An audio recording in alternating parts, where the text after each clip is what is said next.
right. I believe we are live.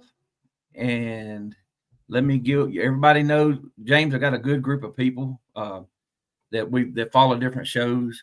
Yeah. And they'll start coming in the chat. And we appreciate you being here. Everybody, this is James McDaniel. With this first time we met, 5 minutes ago? I think so, yeah. We've been interacting on social media, and I love social media because, during COVID and just before that, James did watch parties for TV shows. He's worked for Travel Channel, HGTV, Discovery, and really made a lot of those shows fun. And what I liked about it was exactly what goes on here.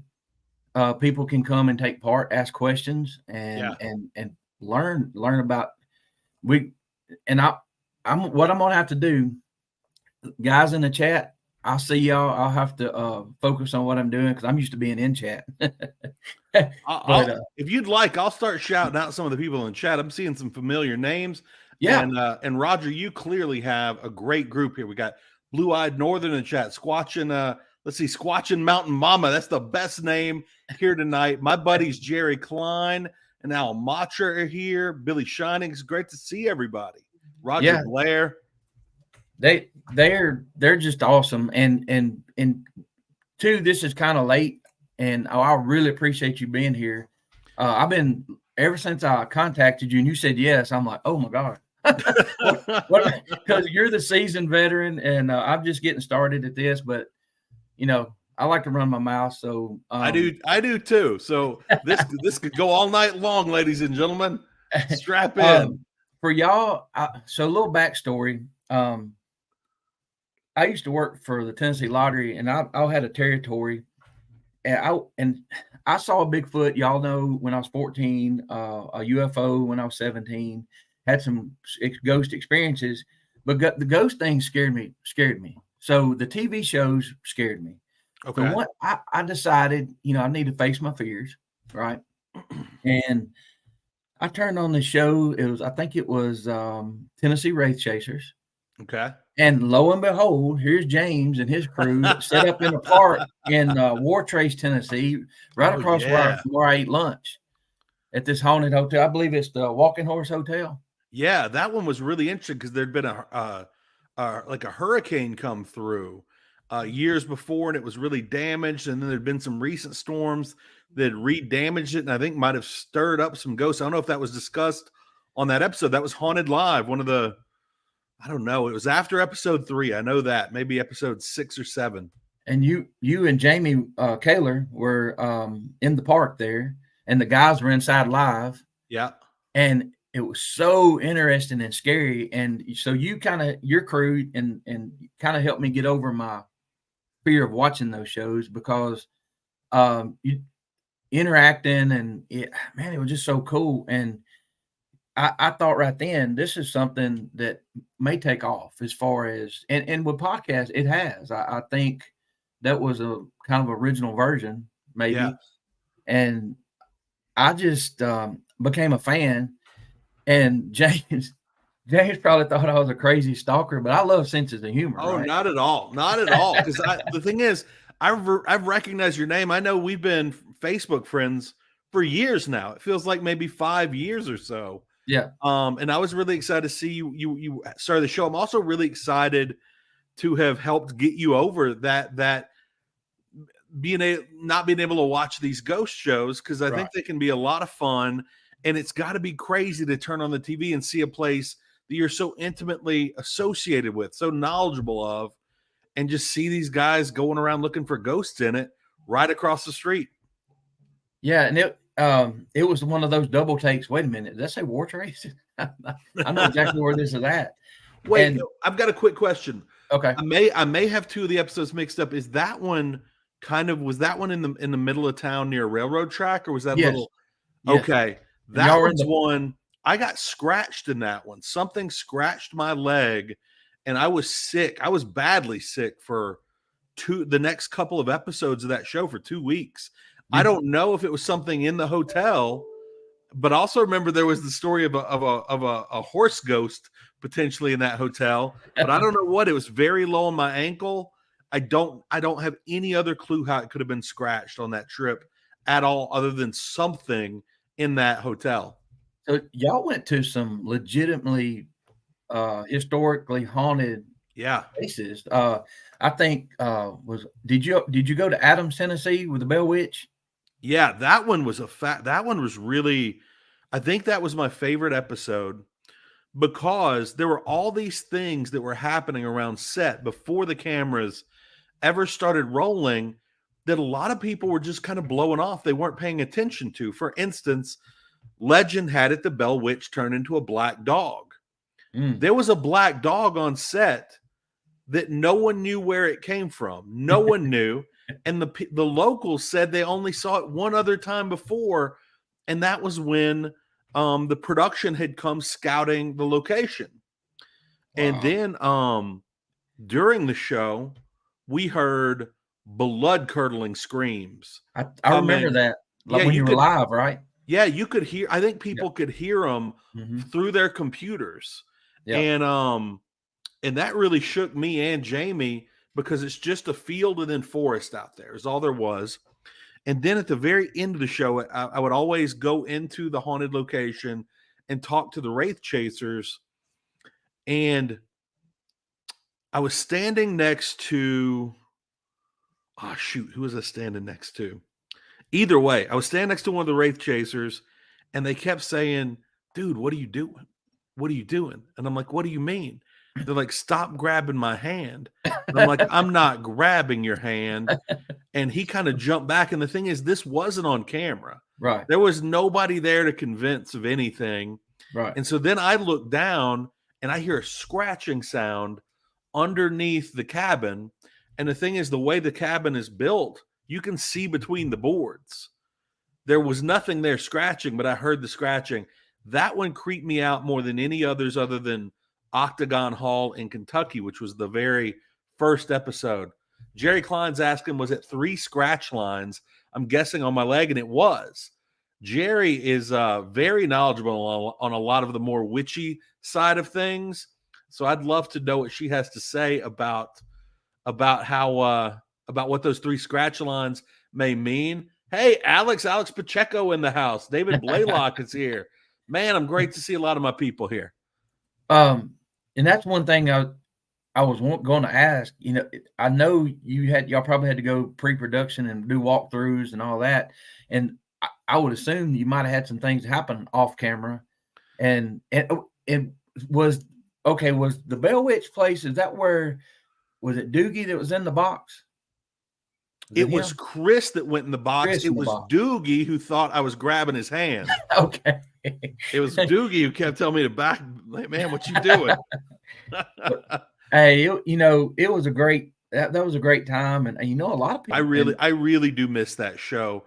And it's a show that I think I would love to like pitch it to somebody, even if they just did it online, because you don't have to broadcast it out over television. You could broadcast that online and make a pretty good YouTube show, a pretty good Twitch show, something like that. Well, here I'm gonna talk about an idea I've had from that too. You have the audience involved with a live, right? But they had an hour show. Yeah. What if they went to an undisclosed location, set up cameras for about a month, and let the audience 24/7 be investigators? I think that's a great idea. That's a really good idea. And you could go over to even Bigfoot areas, undisclosed, with cameras set up, and said, hey, if you see something, look at the timestamp, let us know. Yeah.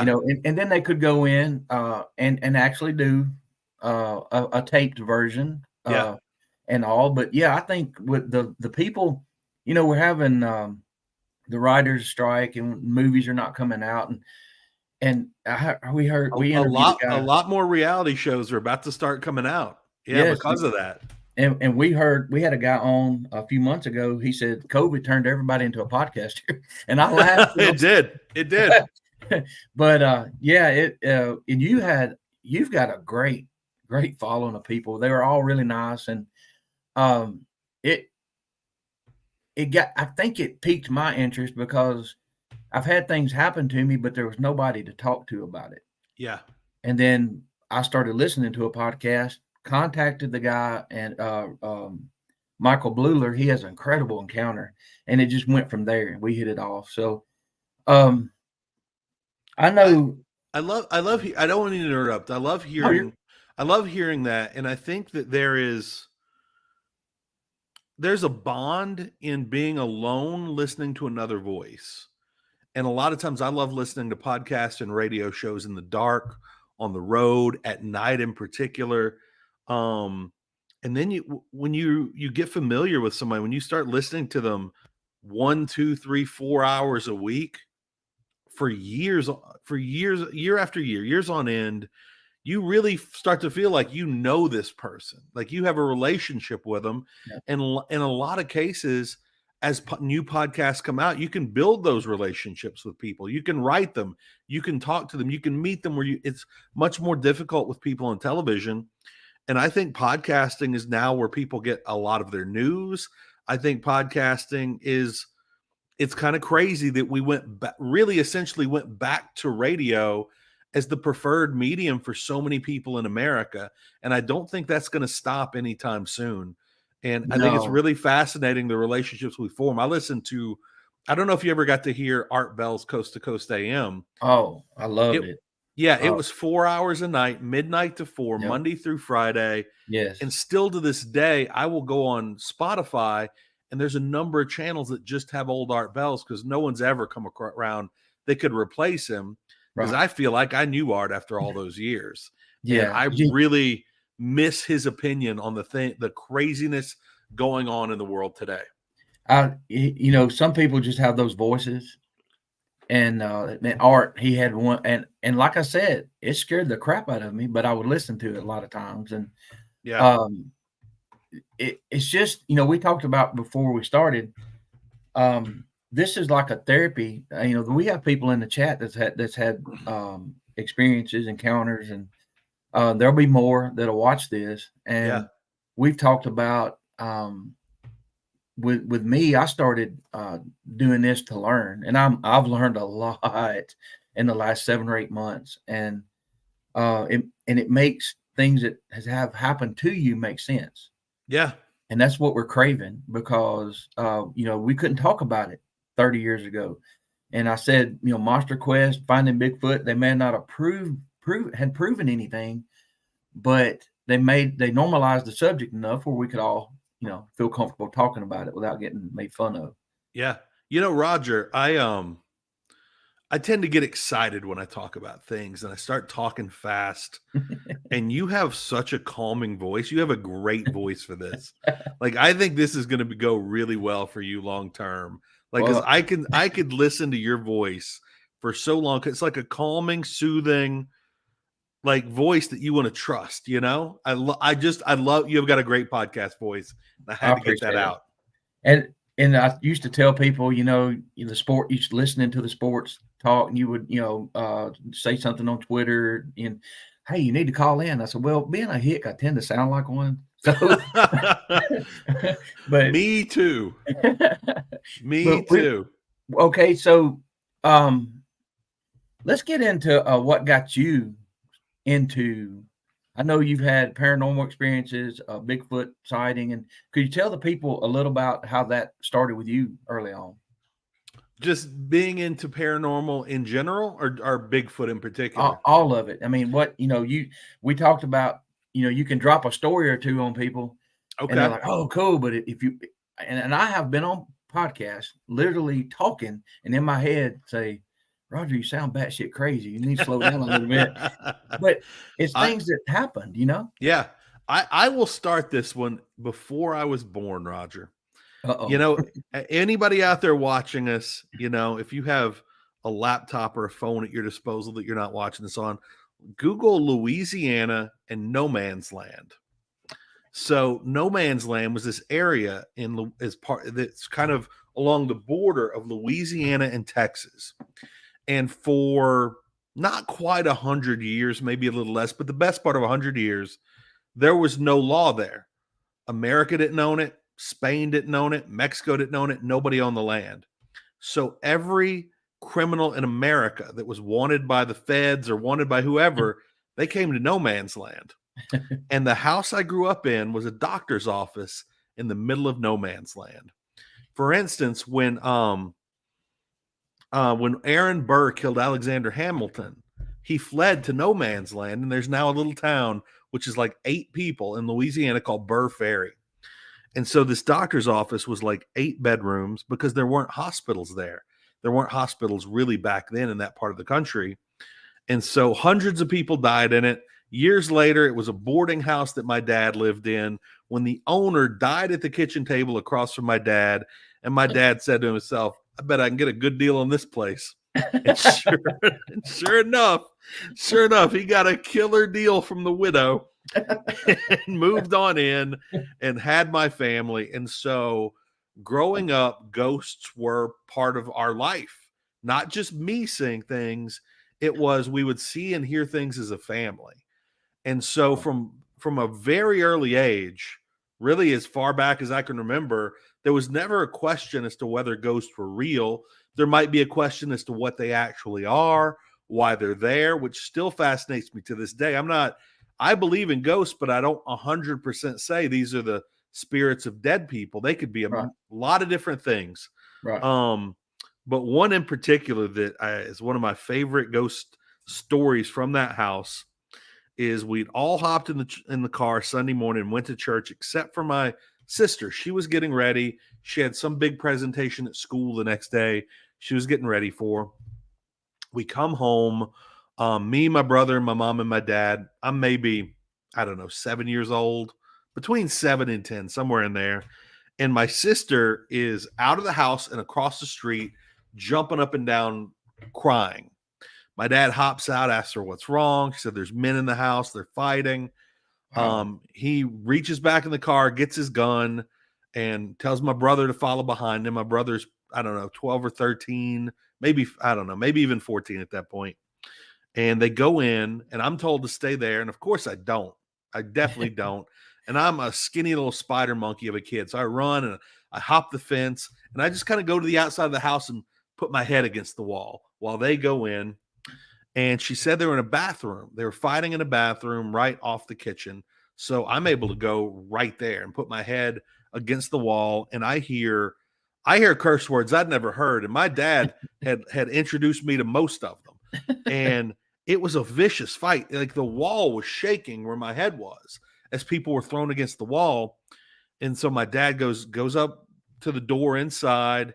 And he just kicks it open. He kicks it open with the gun pointed in.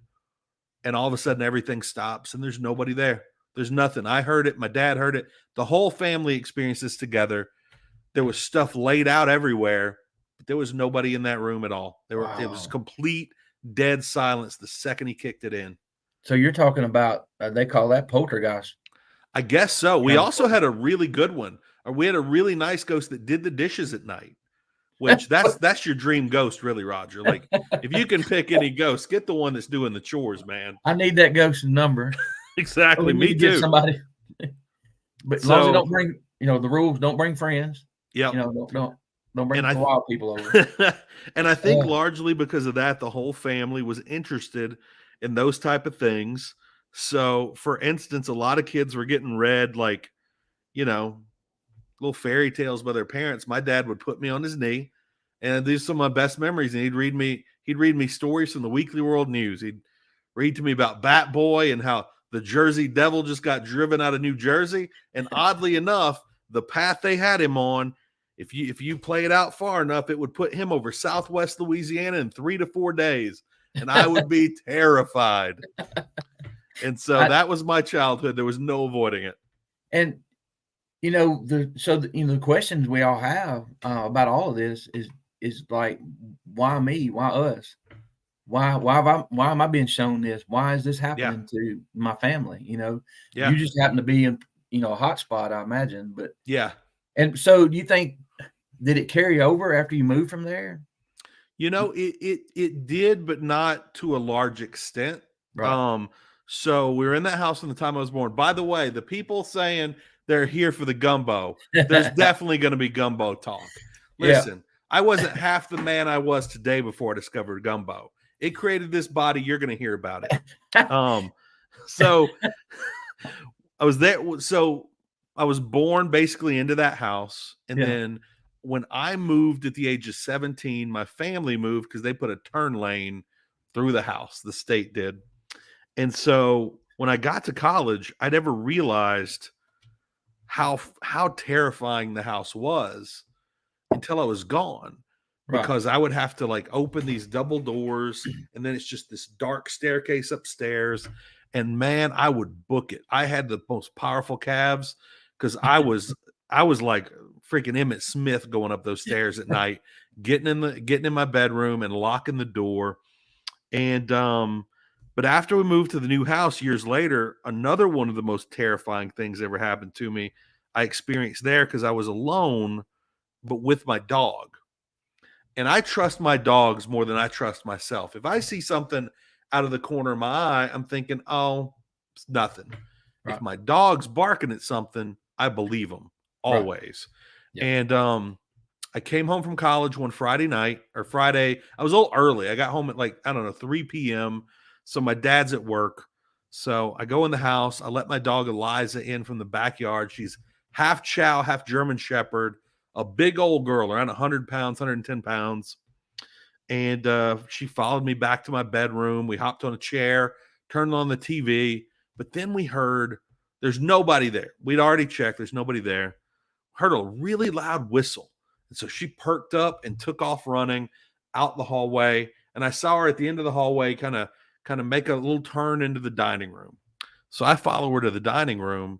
And when I get there, she's looking up at the corner. And she's got this deep growl. And she's not a mean dog. She's not a growling dog. She had the deepest growl. Every hair down the center of her back was standing up. And she was slow walking backwards.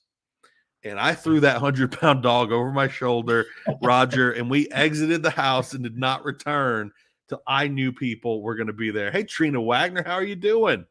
Hey, Rex Goodman. So that was one of the most terrifying things because I trust her way more than I trust me. Right. She never did anything else like that in her entire life. Never.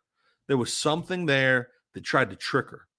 It gave her that sweet whistle. She goes in, and then it was doing something. Of course, I couldn't see it, and it was scaring her, so we got out of there. We cleared out, and I do feel like that's something that followed us from that old house. There could have been a few. We had a lot of furniture in my family that was hundreds of years old. Like an old Victrola, an old radio, even bedroom furniture was over 100 years old. And there was some tomfoolery happening with some of those things. We had a vase that went missing and appeared overnight on my uncle's mantle in Maryland. What? And then a week later just reappeared at our house. And I'm just taking my uncle's word on it. I guess I could trust him, but he said it was there because he called to ask, like, did you send this vase? Did you send this vase back with us after we visited? Oh, everybody's like, no, it was on the piano 2 days ago. And so a lot of weird stuff with the furniture. I'm guessing some things might have moved. And very recently, of course, I got hit by a handful of hurricanes, a strong handful of hurricanes. Oh, in succession, like in succession. Okay, wait a minute now, y'all. James went and covered the storming of Area 51 in 2019? Yep, 2019. And he had bad luck. When he came back, he had bad luck. Hurricanes were coming straight at him. And I said, I know what you did. You took something out of the desert. You picked a rock up or something. You need to go back for all of our sakes. And put back whatever you took. I was being a fool right there at the gate of Area 51. I was leaning over, taking selfies with the sign that said no photography allowed. And we were staying, like, our hotel was, the first night we stayed in a trailer out near Area 51. The second night we stayed in a hotel near Vegas because we had to fly out the next morning. And after we left Area 51, my phone stopped working, but in the weirdest way. I've never seen this before. And the phone was absolutely fine. You could see texts coming through, phone calls coming through, but the screen didn't work at all. Like I couldn't touch anything. I couldn't affect the phone in any way. I took it to Apple. They said they'd never seen anything like it. Thankfully, I was out of warranty by like a week, and they changed it over for me for free. And then, so I got hit by like 5 hurricanes. So for the next year, I was living in Airbnbs and hotels, like motels, really. And then I lived in the still not rebuilt hurricane house for a while. And then I interviewed for a job here in New Mexico. They asked, "Why do you want to move to Albuquerque?" I'm like, "Well, word on the street, very few hurricanes." And guess what? They tried to slip one in. One in. Hillary tried to sneak up on me like Hillary always does through California and almost got me. But thankfully, it didn't take too hard a right turn. But in recent months, anybody I've gone on a date with or something who's come over, they'll reach behind them on the couch and they'll say, "All right, Puppet Up, stop pushing on me." And Puppet Up's not there. My little dog is not behind them. And they feel the forward like dog feet on them, little paws, pushing on them, rubbing up against them. And it's not Puppet Up. And I think it's Puppet Up's mom, Panda, who I was probably closer with than any dog I've ever had. I was 2 states away. Well, I was 1 state away when she died, and I knew she was dying. Yeah. She told me somehow. She told me, and I think she stuck with us through all this. She's been hiding in my luggage ever since. Our ghost. Well, I think more people like your dogs than they like you on the show. That's 100% true. Yeah, they were only tuning in for Puppet Up, who I'm like, blown away we haven't heard yet.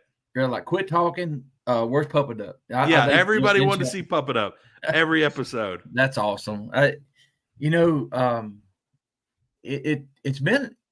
2019. Did you 2018 maybe? When you started the chats, the watch parties and stuff like that.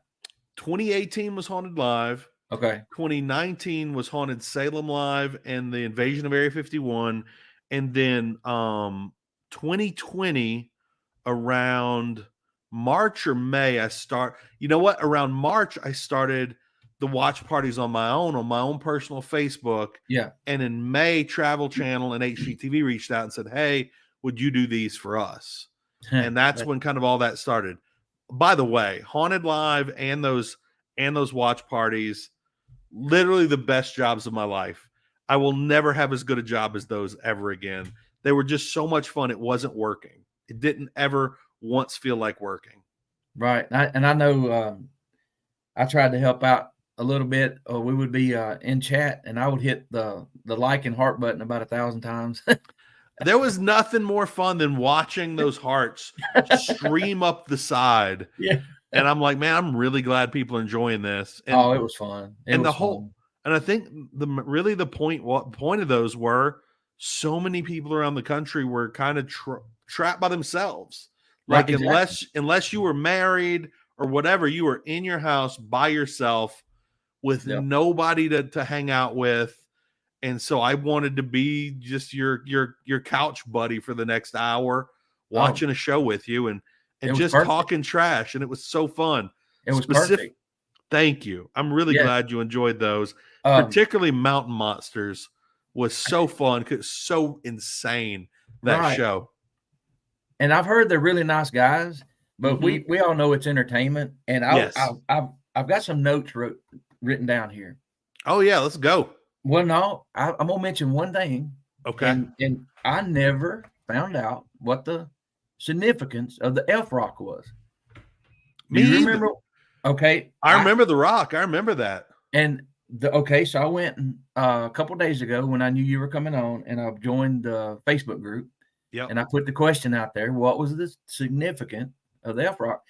And it's the 6th letter in the alphabet. It was 6 steps from that rock, but I don't know what it meant. But that's what so I don't know what they found. Some of the Sasquatch pee or something they had. Yeah. I don't know.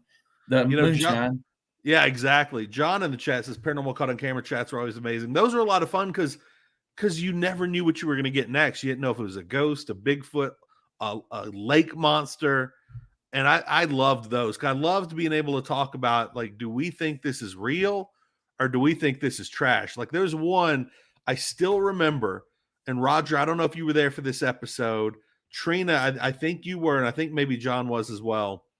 Whereas this guy who could move leaves with his hands, and I'm like, there's somebody off camera with a leaf blower 100%. Like, I didn't buy that one for a second. It would be really cool if he could move the wind, but I'm pretty sure he moved it with a leaf blower. Yeah, I think he'd be a lot more famous if he could do that. Exactly. But so shows like that, though, they served an unintended purpose. Mm-hmm. Because of shows like that, even though they were mostly entertainment, that's why some of us are here, you know. Yeah. It's been your job. You're a seasoned veteran, but because of those type shows, maybe the stigma has waned a little bit, where you can actually talk about it and you don't get that instant laugh or whatever. Yeah, and I think so. So, and I'm talking about all the shows, and they've got us to where we are now. And then even the government's talking about UAPs. They changed it from UFOs to UAPs, but now they're talking about the possibility that they're here, you know. And now we've got, and beyond that, beyond the possibility, we have these people who are seasoned veterans, and that David Grush, the whistleblower, his background is incredible. Some of the offices he served in that most people don't even know about, like there's one that's like the Office of Spatial Awareness or something. Mm-hmm. I've heard about that one for decades in the research of UFOs and things like that. And he's coming out and saying, no, this is 100% real. And I've got all the people, I have all the classified documents. And since then, all these whistleblowers have been coming out. Now I've got Mexico with these bodies that may or may not have been made of cake, depending on the memes you've seen. I have been so into the whistleblower interviews that were on TV, and some of them actually have opened up. For instance, there was one person that David Grush had come forward who talked about something that I'd seen on Reddit years ago. And nobody knew if they could believe this guy on Reddit. There was a guy on Reddit years ago who talked about how he had worked in an office that the whole office's job was to study and monitor a UFO base off the coast, off the U.S.'s East Coast, off of Florida. And one of the things he just randomly said that stuck with me is that a lot of the UFOs we see that seem like glowing orbs are actually hammer-shaped, but we can't tell because of the lighting and how the lighting obscures the shape. And then this guy goes in front of Congress and talks about a hammer-shaped UFO. And so then a lot of people on Reddit went back, because this conversation happened years ago on Reddit and 4chan, and some people had grabbed the screenshots and put them out there, because now this guy had more credibility because somebody in front of Congress had backed up this hammer-shaped story. And Roger, this story is amazing. He's saying there is a massive UFO, massive, as big as an American city, off the coast of Florida, and that almost all UFOs, and it's underwater on the bottom of the ocean, and that all the UFOs along the East Coast come from there.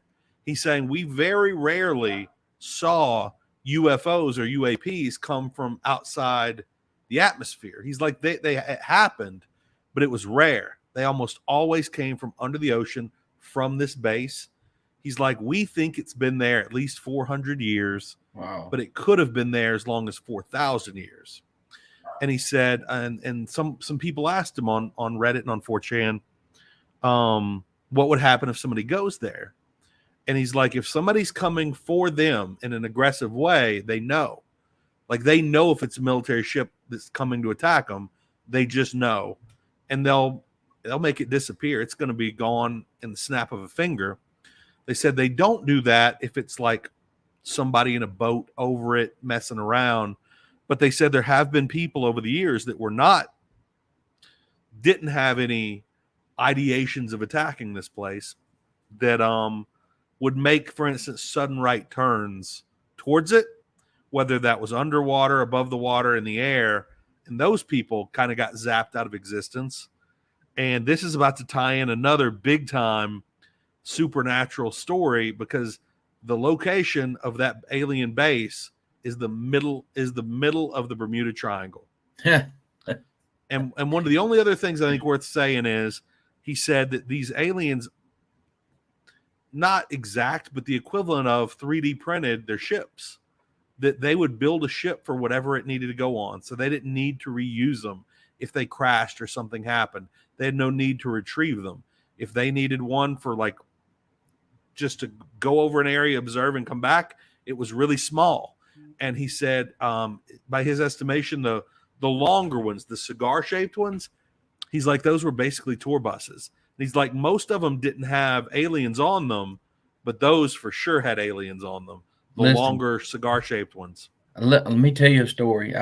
I'll make it quick, but yeah, you know how when you're young, 3-4 years old, and you experience something and you think it may be a dream, and you don't, 100%. So we were down in Mooresville, close to the interstate, in probably 1974, and I thought I dreamed this. My dad pulled over. What is that sound?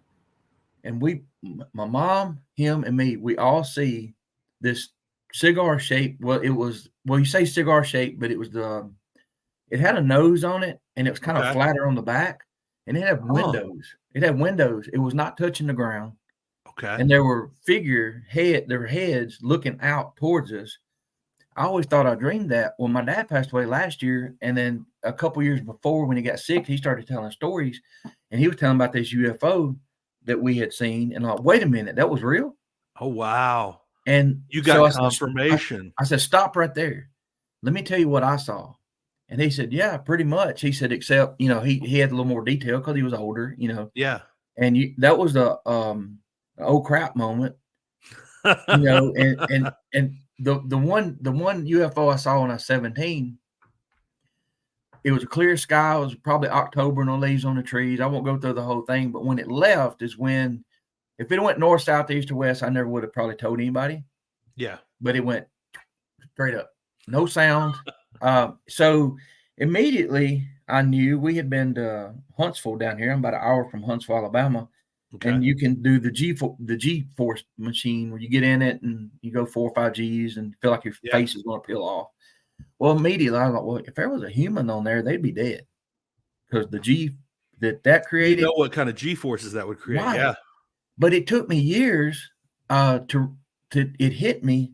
Wait, why did I not hear a sonic boom? That was in the lower atmosphere. I should have heard a massive sonic boom, because I'm learning as I go, right?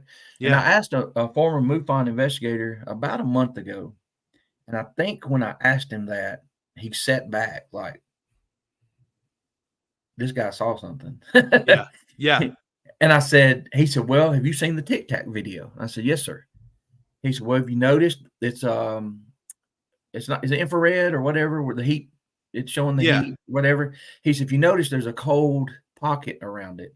Yeah. And we feel like they manipulate the atmosphere so there's no drag. He said, because those speeds that you're talking about, they actually reach that speed underwater also. Yeah, I've heard that. Wow. Okay. Yeah. But so, me not being a scientist, I'm not the smartest guy in the world. I just know what I saw, and it's taken me a while of learning to put things together. And I should have heard a boom, but I didn't. And I appreciate that we think of these things way later, because in the moment we're taken out. We're kind of taken out of our bodies for a second as we're experiencing this thing, and thought's the last thing. Like, critical thinking is the last skill available to you, or at least to me in that moment. Why didn't you take a picture? I'm like, and here's what I've heard this somewhere before, and this is the truth. With your ghost, the first time you see a ghost, the first time you see an animal that's not supposed to be in your area. With my Bigfoot experience, there was Roger 5 seconds before that experience, and there was the Roger 5 seconds after that experience. Yeah. Oh, that's a great way of putting it, Roger. I like that. And it's life changing, because if this is real, what else is real? Yeah. You know, you don't have to believe everything you're told, but you have an open mind. And I think that's a good way to be in life in general. You know, just if you're closed off, you're not going to learn much. Yeah. And that's and the thing is people talk about science this and science that. Science is supposed to be open to exploration and to questioning itself. If anybody tells you don't question science, they're not a real scientist. Right. 100%. Roger, do you want to get crazy about a possible cryptid that we all know exists? Do you want to get a little crazy here? Let's go. So when I heard about the Bermuda Triangle and that alien base that might be down there, and they're also saying these could exist all over the world, it brought me back to something. Roger, do you know anything about how, I'm wondering if you know this, do you know the mystery around eels? Do you know the mystery around eels? No, I mean, I do know this, that my son and I have talked about the Bigfoot and maybe the energies. And one thing he brought up was the first person that saw an octopus change colors, a chameleon, or got shocked by an eel, or there's animals that can do things that nobody would have believed if they hadn't seen it. So but they're strange. Alex has heard the story of the eels, so she's excited. This is a good one. So the thing is, and you can look this up, this is all over the internet. There's a lot of great TikTok videos about this. There are Instagram videos about this. I learned about this on TikTok, actually. And that's that, first of all, for generations, maybe for hundreds of years, we thought there were all these different breeds of eels around the world because they all look different. But what we realized is those are all eels in different life cycles. And then, like, the eels change massively, almost like a Pokemon throughout their lives. And the one thing that's bedeviled scientists is when they open them up, there's no reproductive organs whatsoever. They've had them in captivity for decades. They've never seen one reproduce. Here's the only thing science knows about how eels reproduce. And that is they leave whatever fresh water, wherever they are in the world, whatever ocean they're in, whatever fresh water, lake or river they're in, they leave and they go to the Sargasso Sea, right in the middle of the Bermuda Triangle. They go there and fresh eels come out. And that's all we know. We don't know how it happens. We don't know anything about it other than that. Right where that alien base is. I was thinking, what if they are biological drones that have been here for 1 million years for aliens, for some extraterrestrial species, and they're like monitoring the waterways and monitoring the oceans because we're 80% oceans. Right. That would be what they'd want to monitor more than anything, because that's the majority of the world. So that's my insane theory for the day. And it's the perfect place to hide. It's a great place to hide. It's perfect. We've only explored like 5% of the ocean. Wow. Yeah. I wrote this down because, like I said, I'm doing this to learn. And it's fun. This is a fun way to do it. You know, I can read books, or it might have took me 2 years to get to that little tidbit of information. You know, I appreciate you sharing that. And I've always been drawn to. I've always had a fascination with dolphins. Yeah, there's so many things in the ocean that are so smart. Like for me, it was the octopus and the cephalopods in general. Like they're so smart, and I absolutely get anybody that's fascinated with dolphins. There's so many creatures that have such intelligence, and the thing is, we can teach them to do tricks. Like they learn to listen to us. We're so dumb we can't figure out how to listen to a thing they say, and we know they have complex language. We know dolphins have complex language. We were lucky enough to swim with them in Florida, in Orlando. Ooh. And so they were in this park, and this one was named Tyler. He was a male, and I didn't know how big they were. He came up beside us. We looked under. He's 700 pounds. Ooh. Now at that, I've lost weight since then. I was about 320. I didn't know where that was going, Roger. So we go out there and you grab them by the dorsal fin and they take off and they pull you gently and they'll drag you along. Well, I get out there and I'm heavier than everybody else. And Tyler starts to take off, and I swear he looks at me like, "Damn, boy." And he caught another gear, and here he pulled me up out of there. So, but yeah, when I get fascinated with something, it's like I'm drawn to it for some reason. I'll study it, and it's my wife and I. We've been watching Skinwalker Ranch, and she's eased into this stuff because she wasn't into any of it. She has an open mind. Until when we met, I think she's going to think I'm crazy. But we went to Wyoming 2 years in a row, and the second one I talked her into going through Colorado and the northeastern corner of Utah. We drove up to the Skinwalker Ranch gate. Okay. Every video we took the whole vacation was crystal clear. Other than those, we started about 3 or 4 miles away from the gate and started filming. We got to the gate, didn't want to get arrested, took a couple pictures, had the video going, and then turned around and left. That's the only video. I've got it on my YouTube channel. It looks like the potato, use the potato to film it. Yeah. And I don't know why. I don't know if they have something to interfere with the stuff or if it's something actually there, but it was strange. And the energy, the Bermuda Triangle, I was introduced to that because of the Bigfoot I saw. And so back then, because, we didn't have internet. I was, I'm 52. I was 14 years old at the time.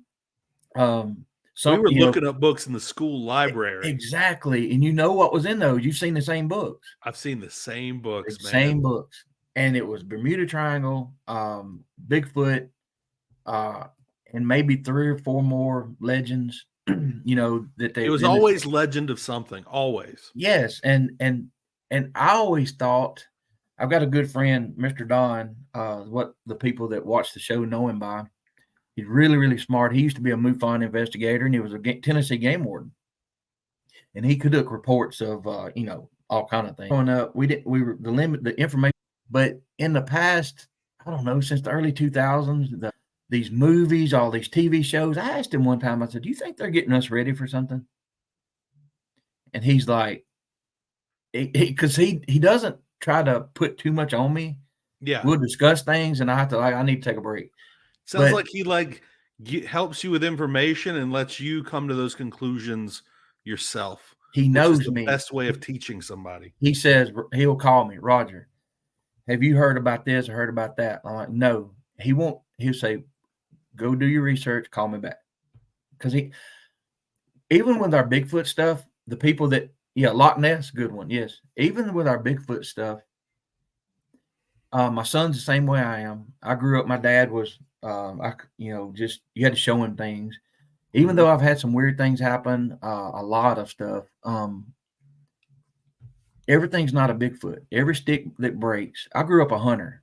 So I worked at the sheriff's department for 2 years right out of high school. I was I wanted to be a detective or whatever. And if I hear something, smell something, see something, my first reaction is to explain it.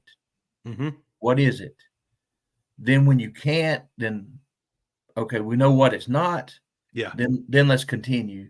So even with a lot of this research, like with the eels, I'll go and dig as much as I can. That's fascinating. That's scary fascinating, actually. I want everybody watching this to dig into the eels. And if I'm wrong in any way, please let me know, because I am so fascinated. Even before a possible UFO base came into this, Like, let's take aliens completely out of it. The eels alone, I love that story so much that we don't know, because we're kind of an arrogant society and we think we know everything. And I love it when there's something that's a slap in the face, like you don't know jack about this, no matter how long you've worked on it. James, we're the same with that, because I was watching a documentary one time, and they're in Egypt, and they pulled this organic material. It might have been some kind of gourd or whatever. Okay. But it was actually a battery. Ooh. Yeah, they used the acid, some kind of juice that was acidy, and they proved that they had batteries. And you're right, we're so arrogant that we think we know everything. That's what hinders us, actually, as a species or whatever. There's so many things that are found by archaeologists that then their bosses, the bosses at their colleges and at the museums, say this doesn't fit, so we're throwing it out. Yes. And we've had hundreds of thousands of these anomalies that didn't fit. But if you put the anomalies together, all of a sudden you have a preponderance of evidence of something completely different, of a different human history. And with LiDAR now, they're finding so many communities and societies that they didn't know, because jungles have taken over, because the weather's different in the areas. And it is that fascinates me. I don't even know how to explain it. Of course, I grew up, Indiana Jones was the guy, right? Yeah. And wanting to be a detective, I would have been just as happy being what do you call it? What was Indiana Jones? Like an archaeologist. He was an archaeologist. Thank you. Yeah. I hope that's the only one I have tonight. That happens a lot. That was me all the time. You have no idea. I had the word right there, and I'm like, oh, I lost it. But no, I mean, that's finding, like with me, you talk about the old furniture. I'm a treasure hunter, Goodwill, out in the woods, old houses back in the day when they were abandoned. It amazes me how objects travel in this world and get to small communities. Yeah. Something may be from, Germany. Well, how did it get here? And I'm like that with a lot of stuff. But I think with the science, and they're telling us this is how it is. But when you turn around and see where they dig up this tree, and it's not petrified, but it's through 7 or 8 different layers of rock, a different type of rock. Oh, wow. I saw that one time on it was a documentary, and they're like, look what we found. They went to this construction site, and there's this tree standing upright, and there was this, I don't remember if it was 5 or 8. It was a lot of layers of rock that had formed, and they said this shouldn't be possible. So, I had a recent discovery. There is a fantastic YouTube channel called the Y-Files. Roger, have you ever watched the Y-Files? No. I would really encourage you to check it out. There's one thing that might be a little distracting for some people. It's a single host, and his co-host is a goldfish that sometimes heckles him, named Hecklefish. But it's a great way to lighten the mood on some serious topics. And they cover every supernatural topic, every cryptozoology topic, and they do it really well. And what they do is they present the story as it's told. Just if it's a ghost story, they give you the ghost story, and they give you they tell you about all the evidence. But then at the end, they go back and they say, well, this evidence was disproven because of this, and this was disproven because of this, and this is what it leaves us with. And sometimes it doesn't leave you with much. Sometimes it leaves you with a lot. They did one on basically ancient Egyptian artifacts and giant skeletons being found in the Grand Canyon, and they were able to disprove very little, and they were able to prove a lot. It's fantastic. But in one of their episodes, they said something that I didn't know, and if they're wrong, somebody let me know. But the Easter Island heads, the ones I'm talking about, the giant stone heads, they're not just heads, they're full bodies. Wow. They go down 80 feet. So when they were built there, the 80 feet below was level ground. And they've been covered with 80 feet of mud and silt and everything over the years through some sorts of catastrophes, worldwide floods potentially. Mm-hmm. And I always just thought they were heads, but no, that's just all that's sticking out from these massive stone bodies. Do you remember, have you ever seen where they supposedly found the Noah's Ark in Turkey? Yes. What's the name of that mountain? Mount Ararat, I believe. Yep. And the guy's name was Ron Wyatt. Well, I'm in Cornersville, Tennessee, mm-hmm. and 7 miles from me at I-65 over here, interstate, mm-hmm. there's Ron Wyatt Museum, and there's supposed to be a piece of the Ark that he brought over, and it's a museum. Uh-huh. And it's just a little old hole in the wall thing. It's been on the museum show, Items at the Museum or something like that, whatever it is. And they focused on that story. But I talked to Mr. White. We had a store on Interstate for 28 years, and he would come in, and he told me the story about when they found it, and it measured exactly what it was supposed to measure. Right. He talked the Turkish government into letting him cut a piece off to get tested, and it was petrified. Mm-hmm. It was the right type of wood, and it tested positive it was wood, so they got all that done. As soon as he got back, I think he got a phone call, and they shut it all down for some reason. Of course. Yeah, they shut it all down. So he died, not getting to go back. And I believe now they've started going back to investigate. Mm-hmm. But talking to a person that had actually been there, he was the man. Right. How he ended up in Cornersville, Tennessee, I have no clue. And his name was Ron Wyatt. Ron Wyatt. Wyatt. Wyatt. No, okay. not Tater I was going to say he went on to a great career in comedy. Yeah, he was able to overcome that disappointment really well. I was drunk in private. You threw me into public. No, Wyatt. If anybody wants to Google that, it's very thank you, Squatchin Mountain Mama. Hey, and she has activity around her house a lot. Oh, really? Where's she live? She's in West Virginia, if that's right. Sandy, let me know. Like James said, if I'm wrong, let me know. But Sandy, me and some other people in this chat right now might be moving to West Virginia here in just a very short time, a year or two. Yeah, it's the place to be.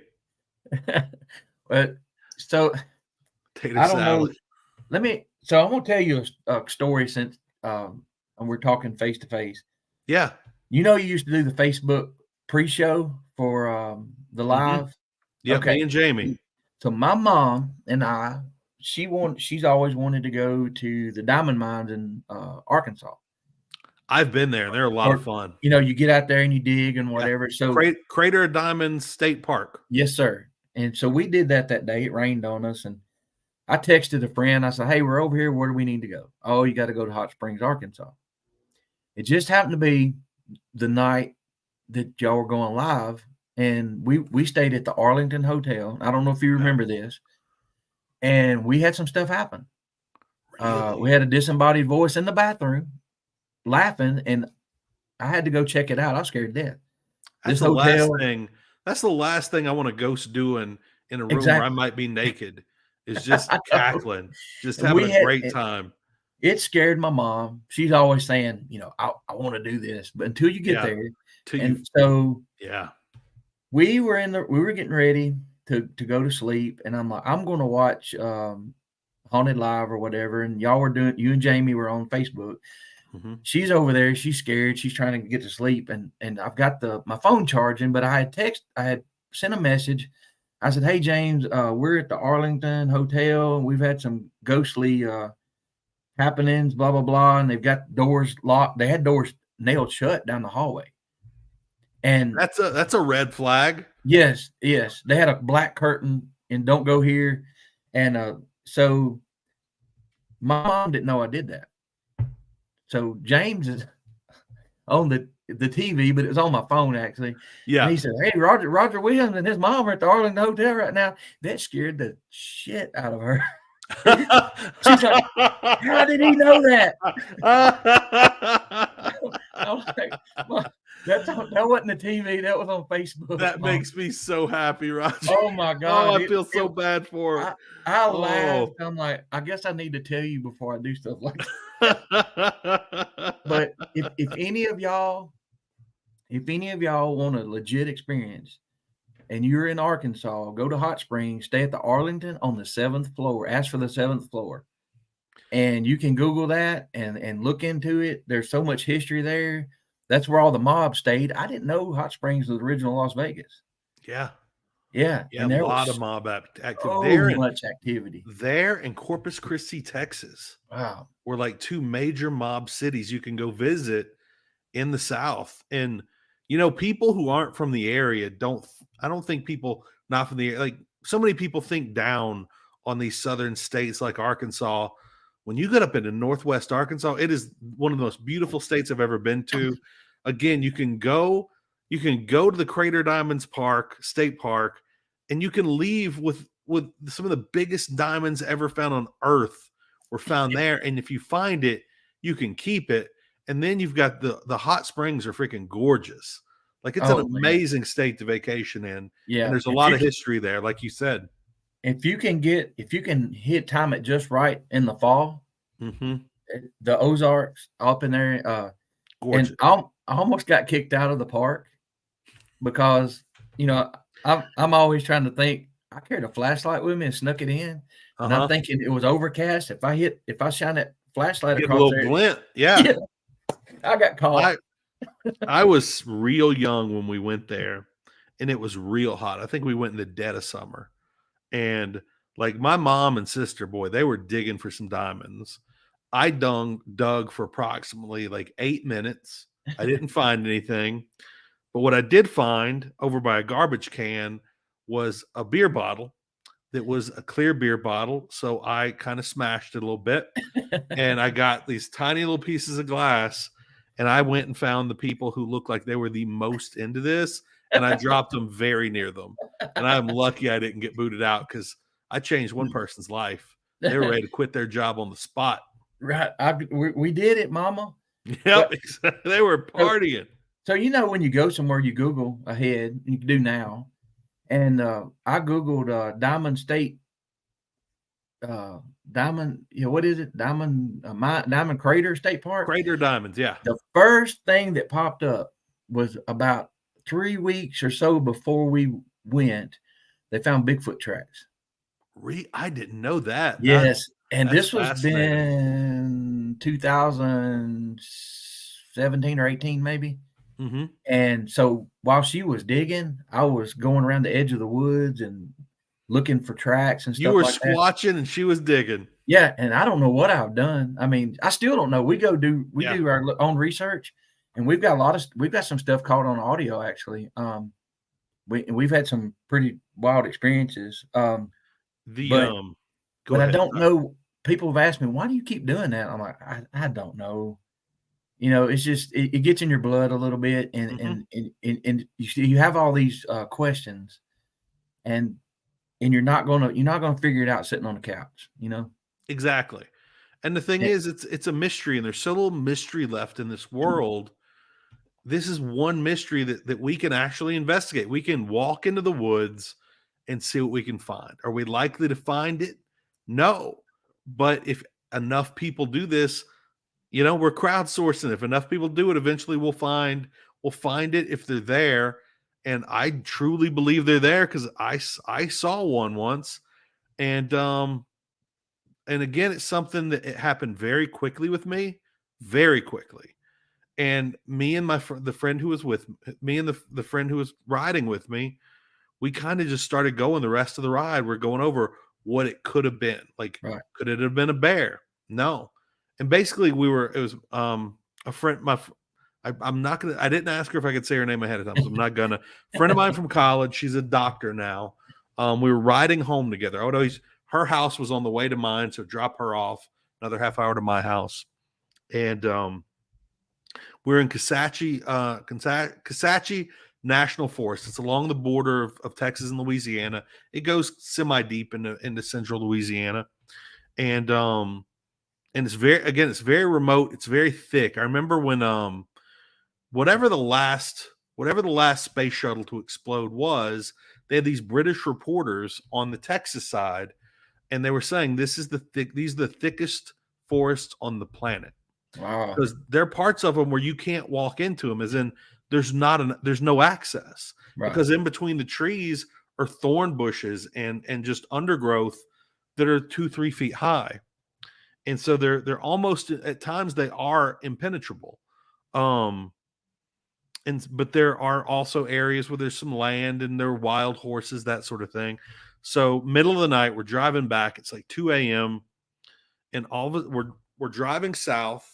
And so we're on the right side of the road, and I see something really dark on the left side of the road. It's a 2-lane highway, and we are maybe 10 or 12 feet from this dark whatever. I just caught it out of the side of my eye. I wasn't even going to say anything.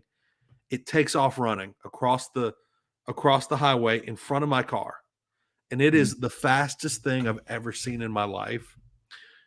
And I know 3 things about it. It was bipedal. It was on 2 legs. It was incredibly fast, and it was 4 things. It was very thick. It was real thick. Couple C's at the end, minimum. And it was dark. It was brownish black.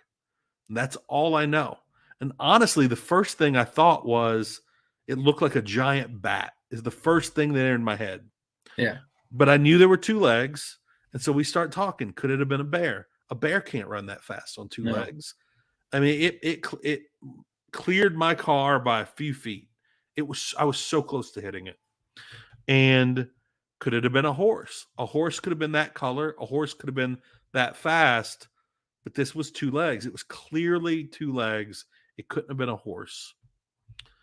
A person couldn't have been that fast unless, not even if they're a superstar athlete, could they have been that fast. And that only left, it really only left, unless anybody has any other suggestions, Sasquatch. Whatever a Bigfoot is, had to be what I saw. And a few years, so me and my friend, we were already into Bigfoot a little bit. We got really into it. So we went to the Texas Bigfoot Research Conference, which later became Texas Bigfoot Research Conservancy, led by Craig Woolheater. We went to their conference in Jefferson, Texas in 2001, 2002, something like that. And I talked to Craig Woolheater about it. And I asked him, do you know if Bigfoots are fast? Yeah. Like, do you have any idea?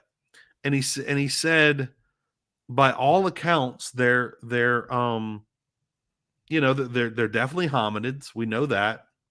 They're most likely closer to apes than we are, and apes are so incredibly strong. They have just incredible power in their legs.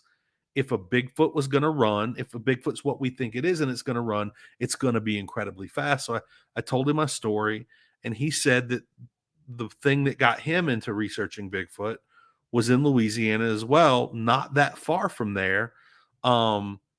What basically became Interstate 49, which kind of travels from northwest Louisiana to southeast Louisiana, used to be just an old highway, like an old lonely highway. And he saw one, like, basically standing on the side of the road, and when his car lights hit it, it kind of ducked away into the woods.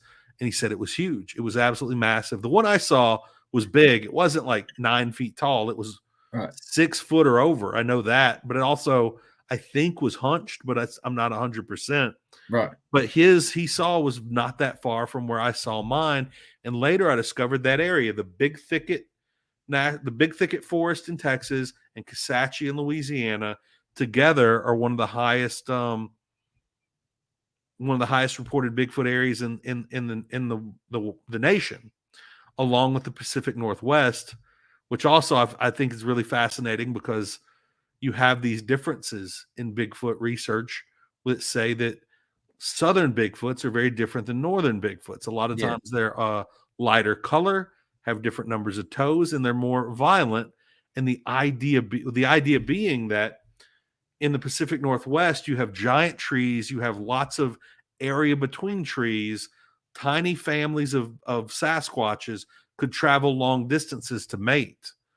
But in the South, you have impenetrable forests. They might not be able to travel 5 miles to mate.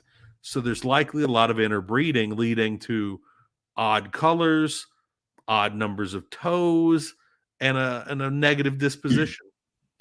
Yeah, and what I've learned from I've getting into this, it take forever, but what I've learned from people that, let's just say, live with these things. I don't mean they're in the bedroom. I mean they're in the area, and they're in their lives and in the area. They change. By the way, Blue Eyed Northern says she's had many experiences in Kisatchie. Yeah, I love that. But you're saying they change? Well, these people, they have to change their way they do things, right? To kind of live together or whatever. And I've been told by people who live really close to some of them, say that just what you said. Mm-hmm. The 5-toed are more docile. The 4-toed, but the 3 are meaner than hell. Yeah, yeah. And another thing I was told by somebody that supposedly knows, that if you see the tracks in a line, more in line with each other, it's probably a male. Okay. If they're separated just a little bit, it's probably a female because of their hips. And sometimes it'll have the little ridge on the outside of the foot for stability, like when they're pregnant and whatever. Yeah. And this guy was telling me, I can tell you if one's with child or whatever. They've got police. There are police that their specialty is dermal ridges, which are basically the fingerprints of the foot. And one of my favorite Bigfoot stories of all time, and I can't remember the name of this one, but I guarantee a lot of people in the chat right now are gonna. It's the Something Creek Cripplefoot, where they had 5 miles, I believe, of tracks from a Bigfoot with a crippled foot. Mm-hmm. And the thing is, they were saying there was it would be almost impossible, but to recreate the way this foot moved due to its crippled nature, and create the different dermal ridges in each print for 5 miles. And I used to have those prints on my wall along with the story. I've lost those in some natural disaster or another over the years, but basically a police officer looked at it who was not a believer, dermal ridge expert, and said, whatever created this is 100% real. Nobody on this planet can fake this. And to add to your story, just recently in the past few years, I'm friends with the guy's son on Facebook that actually got some of those tracks. Ooh. I'm drawing a blank, but they have found out that there were 3 or 4 different researchers in this big area, and they have tracks from 2 mountains over or whatever, found 2-3 years later, 5 years later, the same track, the exact same track. And they call it, they have a name for, I heard it. Well, I'll tell you who told the story. It was Cliff Barackman on Bigfoot and Beyond with him, Cliff and Bobo. Okay. And so they know all these guys, and Cliff's a big footprint guy. And he, I'm guilty of forgetting names, but they all got together recently or in the past few years and realized, hey, we've got some of the same tracks way over here that this guy got back in the early 90s. That has to be so exciting when they realize it's lining up. Yes. And it's, and David, y'all were talking about the color, Mike, and I forgot who else was in there, but so y'all were talking about the color. The one I saw, the way I explain it to people, the closest, trying to paint a picture for them, is the color of a Hershey's milk chocolate bar, not the wrapper, but the chocolate. Yeah, the actual bar. It's a little lighter. Bar. That's the color, about the color, the one I saw. And we've had witnesses in this county that I've learned about that when they tell me their story, what color was it? and very similar. So, okay, I think David said red seems to be the common color. He's in the Pacific Northwest. David, I believe you're in Oregon, right? So, and I actually got to talk on stage at the Bigfoot conference in Gatlinburg this summer. And one thing, that's awesome. the one thing it was like less than 10 minutes, but the one thing I wanted to get across to the crowd, the guy that was interviewing me, he has a huge podcast on Spotify and all that, and really good guy. And I'm like, obviously we're here for the same reason. We're interested in the subject, whether it was the TV shows or we've had some kind of experience, we've had a sighting, we found evidence, or we know somebody close to us that have had an experience. We need to talk to each other, just like the story you just told us, because there's some researchers in here. We're amateurs, but we get out. Mm-hmm. We're all pieces of a puzzle. We have pieces of a puzzle, Yeah. And just like exactly what you said, this is the way of documenting it now. I'm sure maybe this will be here when we're gone. Mm-hmm. Or somebody in the chat. Well, you remember James told that story, and this was in this part of Louisiana, and it may make things make sense to somebody 10 years from now. Yeah. Just like the researchers that were doing their own thing, and they realize, hey, wait a minute, we've got tracks too. They get together. This is the same animal. And I don't know the veracity of this, but there have been rumors for years, because this was, for anybody familiar with Louisiana, this is south of Natchitoches, north of Leesville. And a lot of that land out there, a lot of the land bordering Kisatchie is owned by Fort Polk. And they use it for jungle training. It's apparently the only area of the country that really works well to replicate just Africa and a number of other really hot regions, Vietnam back in the day. And they have these people out there in stands called fire watchers. And all they do, they get paid to stand up there, 8 hours a day until they switch out with somebody else just watching for fires. And they've got these, infrared glasses to be able, or infrared whatever, to be able to look for fires. And they have for generations said, for 20 years said, they always see giant figures that they believe are Bigfoots walking through the creeks. How they're not walking on the land, they're walking through the creeks, probably because they've for years spotted humans following their tracks, trying to track them. So they started walking in the creeks so no one sees their footprints. I'll tell you something else. I started working at this job now about 6 months ago that I'm at. And so I'm like, I'm going to go ahead and tell you guys, before you hear it from somebody else, I get on Bigfoot shows and talk about Bigfoot and ghosts and stuff. So you're probably going to think I'm crazy. Well, one of them looked at me and said, well, you need to talk to Jimmy. Which one's Jimmy? Why do I need to talk to him? He saw a Bigfoot when he's in the military and over in Tullahoma, AEDC. So I went right to him and I told him, I've seen one before. I'm not going to make fun of you. I'll make the story quick. There were 5 of them along with train tracks, because these train tracks went into the military base and you can't have a gate over train tracks. So they had individual little buildings with one person each, and they were watching the tracks. And he said it was a full moon night. It was 35 years ago about, and he said, I never thought about Bigfoot. I never even crossed my mind. He said, all of a sudden, to his left, this figure come walking up the tracks, in the middle of the tracks. He said it was about 8 foot tall. And he said apparently it was a female because it was carrying a baby. It had a baby latched to its shoulder. And my eyes, I can't believe what I'm seeing. We're quiet, and this thing walks for pretty good ways, then kind of looks over towards them because they're in a line up the tracks. It looks over and then dips off to the left. Right.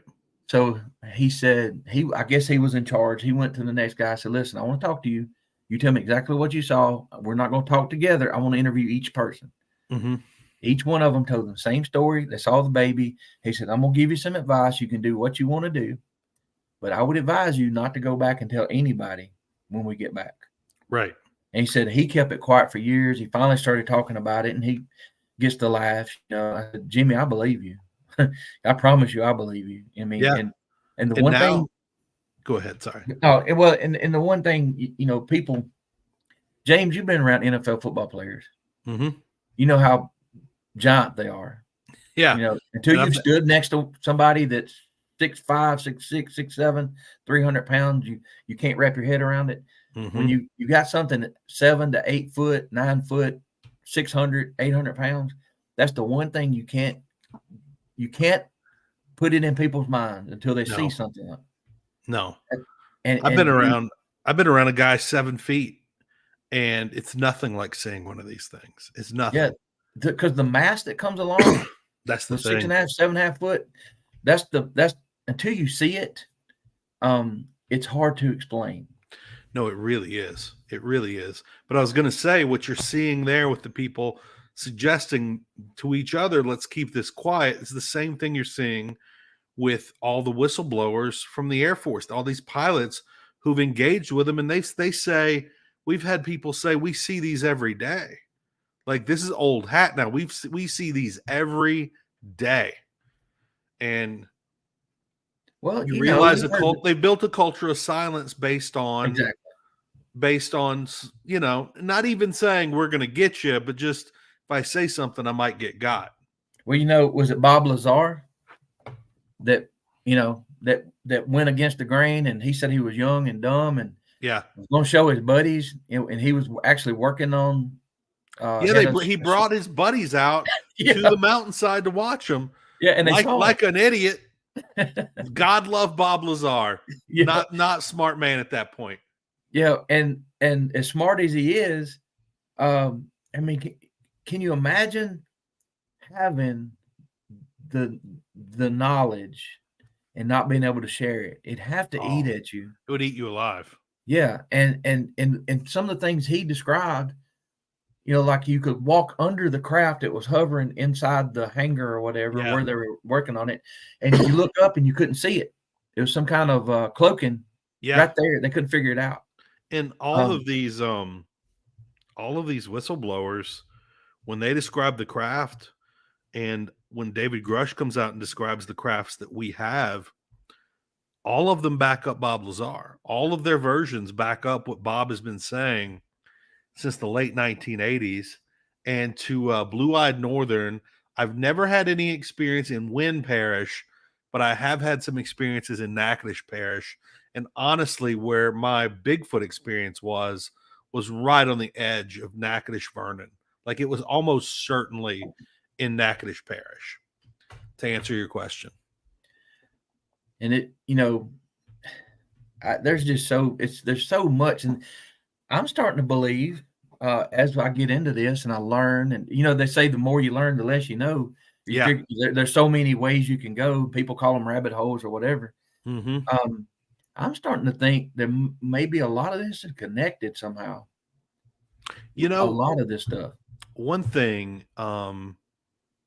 is during the time of all this alien disclosure that's been going on, I'm hearing from former CIA officers that say one thing and all these groups, and it sounds like nobody can come to an exact conclusion as to how many, let's say we are 100% in contact with alien races. I've heard CIA guys, whistleblowers, say minimum of 12 races. And then they say they've heard up to 100 races. When you hear that, Roger, to me, all cryptids are on the table. Exactly. Mothman, Jersey Devil, everything's on the table. If we know there's been 100 species possibly visiting this earth who could just be hanging out, and again, we know they have, we think they have cloaking technology. We also know they can crash. We also know that technology can sometimes not work when they think it's working. To me, everything's on the table for that if you have an open mind. And I got to tell you, there's nothing I value more in a friend and a partner, anything, than just having an open mind, not being closed off to something. You can think it's silly and think it's ridiculous, but I still, there's things I think are insane, but I still love hearing about them because I don't know that they're not true. There might be a a 0.01% chance they're real. That's better than 0, though. Yes, and when you ever been in a brainstorming session and you say something absolutely stupid as a joke, but it triggers an idea. Triggers an idea or memory, yeah. Yes, yeah, and so if you close your mind off to that, it's just like my son when we had this happen to us earlier in the year. He was watching our back because we had made something mad, and we've got howls on tape. We've got it. It's been gone over by a sound guy. They say it falls into the range of a Sasquatch where they think the Sasquatch is. So there's 4 howls. We heard 2 of them. We think it's a juvenile because the bigger one, 60 yards away, was throwing boulders and knocking trees with big It's crazy. Yeah. But we have the audio. It's on video, but he got the audio out of it. Right. But my son is watching behind us because we're going to retreat, but we're trying to figure out the best way to do it. And he said, "Daddy, don't think I'm crazy, but I just saw look like a heat wave coming up from the ground. It looked like about 6 or 8 foot tall, and it moved across this tree from left to right." Oh wow! So I think we've got something behind us, And I'm like, well, this may be a diversion over here. I was scared because I had him with me. He's 26 years old. He can take care of himself, but he's still my kid. Yeah. And I'm like, what have I done walked into? And it was terrifying. It's about 20 minutes of it, actually. But anyway. And the thing is, one thing you mentioned earlier is people talk about Bigfoot like it's the singular creature that walks the planet. These are families. These are breeding, small breeding populations. If they're real, and I believe they are, they're families who and they have children with them, but also they have hunting parties. And they're pretty smart, and they can get the drop on people, as we've seen, like you're talking about, and like we've seen many times. Jurassic Park. Yeah. Clever dealing with raptors. Yeah. Clever girl. Exactly. So, yeah. By the way, sorry. No, go ahead. I have a book recommendation, but it's fiction. Oh, you know what? Keep going. I've got to I just remembered. I don't remember the name of this book. Let me find this. I was just talking to a friend about it. Let's see. It's from the guy that wrote World War Z. Oh, that was scary. It was, and the book was unbelievable. Let's see. So, Max Brooks is the author. Okay. This is how I'm talking my way through it. It's called Devolution, and it came out in 2020, and it's the story of I believe Mount St. Helens, but I could be wrong. But it's the story of an American volcano that erupts, and it drives a pack of Sasquatches into a small retreat where there's 12 people living. It is a great story. It's so good.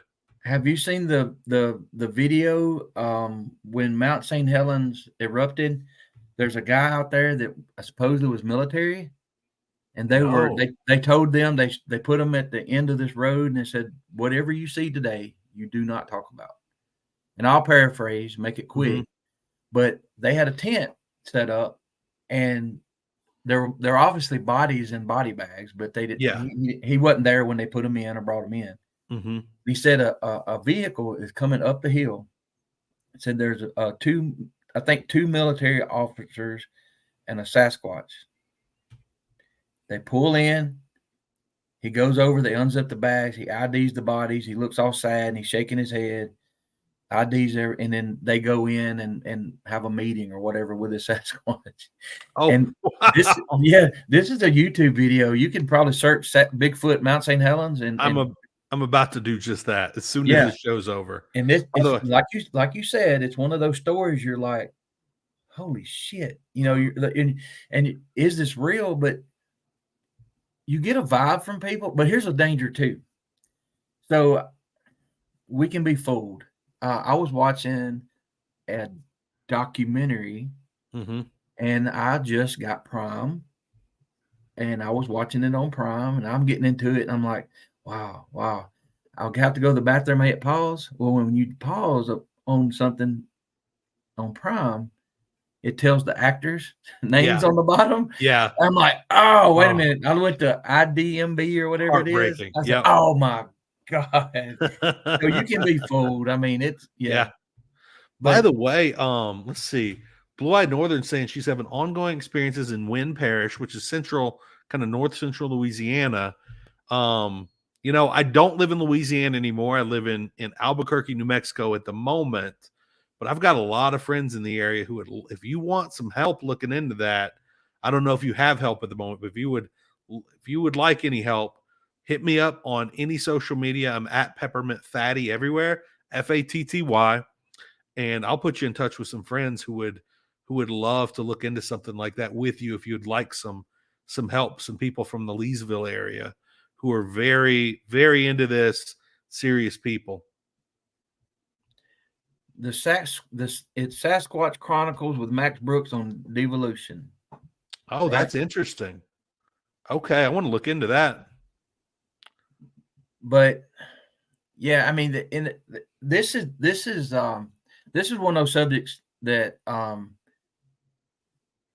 we I think a lot of times on Mike's show we'll say, well, now this is just speculation, but I think Bob Dahl, he's got a little show out of northern Alabama here close to me, and we were just talking one night, and I was like, you know, the two places that I go where I have the most activity has no cell service, and it ticks me off because I want to go live there, whatever, and then we get to talking and like, you know what?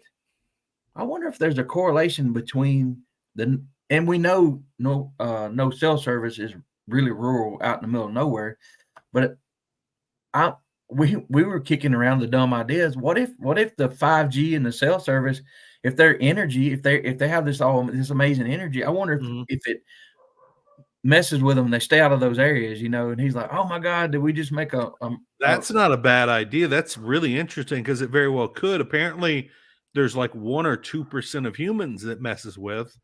By the way, first of all, Jerry Klein said she read that book recently and was rooting for the Sasquatches.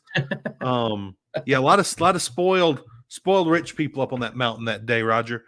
But you know, one thing I have not heard Bigfoot researchers talk about is Starlink. It's not cheap, but now you can get a Starlink that you basically set up on the ground. As long as it can see the sky, it's going to push out really strong Wi-Fi,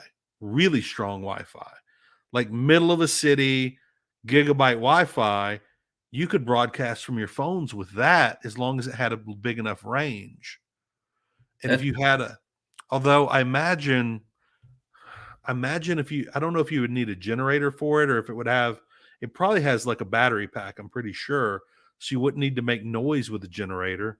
That's one option for the future for getting out in the middle of nowhere, because when we went to Area 51, there was no cell service. We had big plans to broadcast live that day, but we would have to go out, interview 1 or 2 people, drive a half hour back to where our RV was, and there was like one cell bar to try and upload a big video, and it took forever. Man.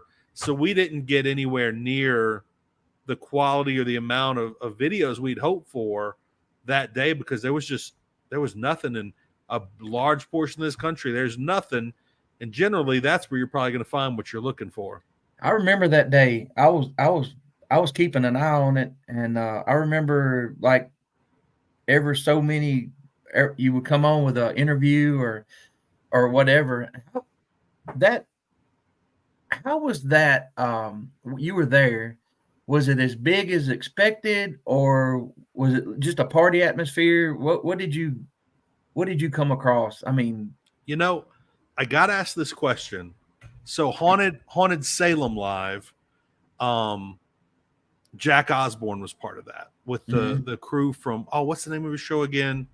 They got We Want to Believe, or he had a show with Katrina Weidman. Yeah, what was that? So he and Katrina were part of it.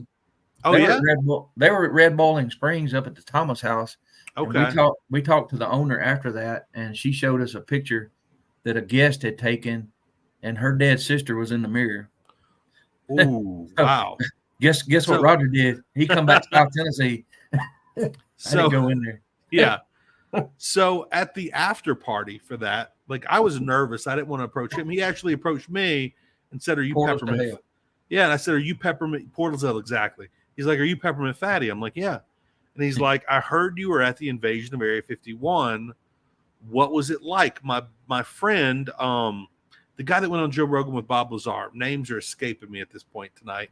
My friend was like the guy organizing things. He said it was a big success. What did you think? And I didn't even think this is the guy's friend.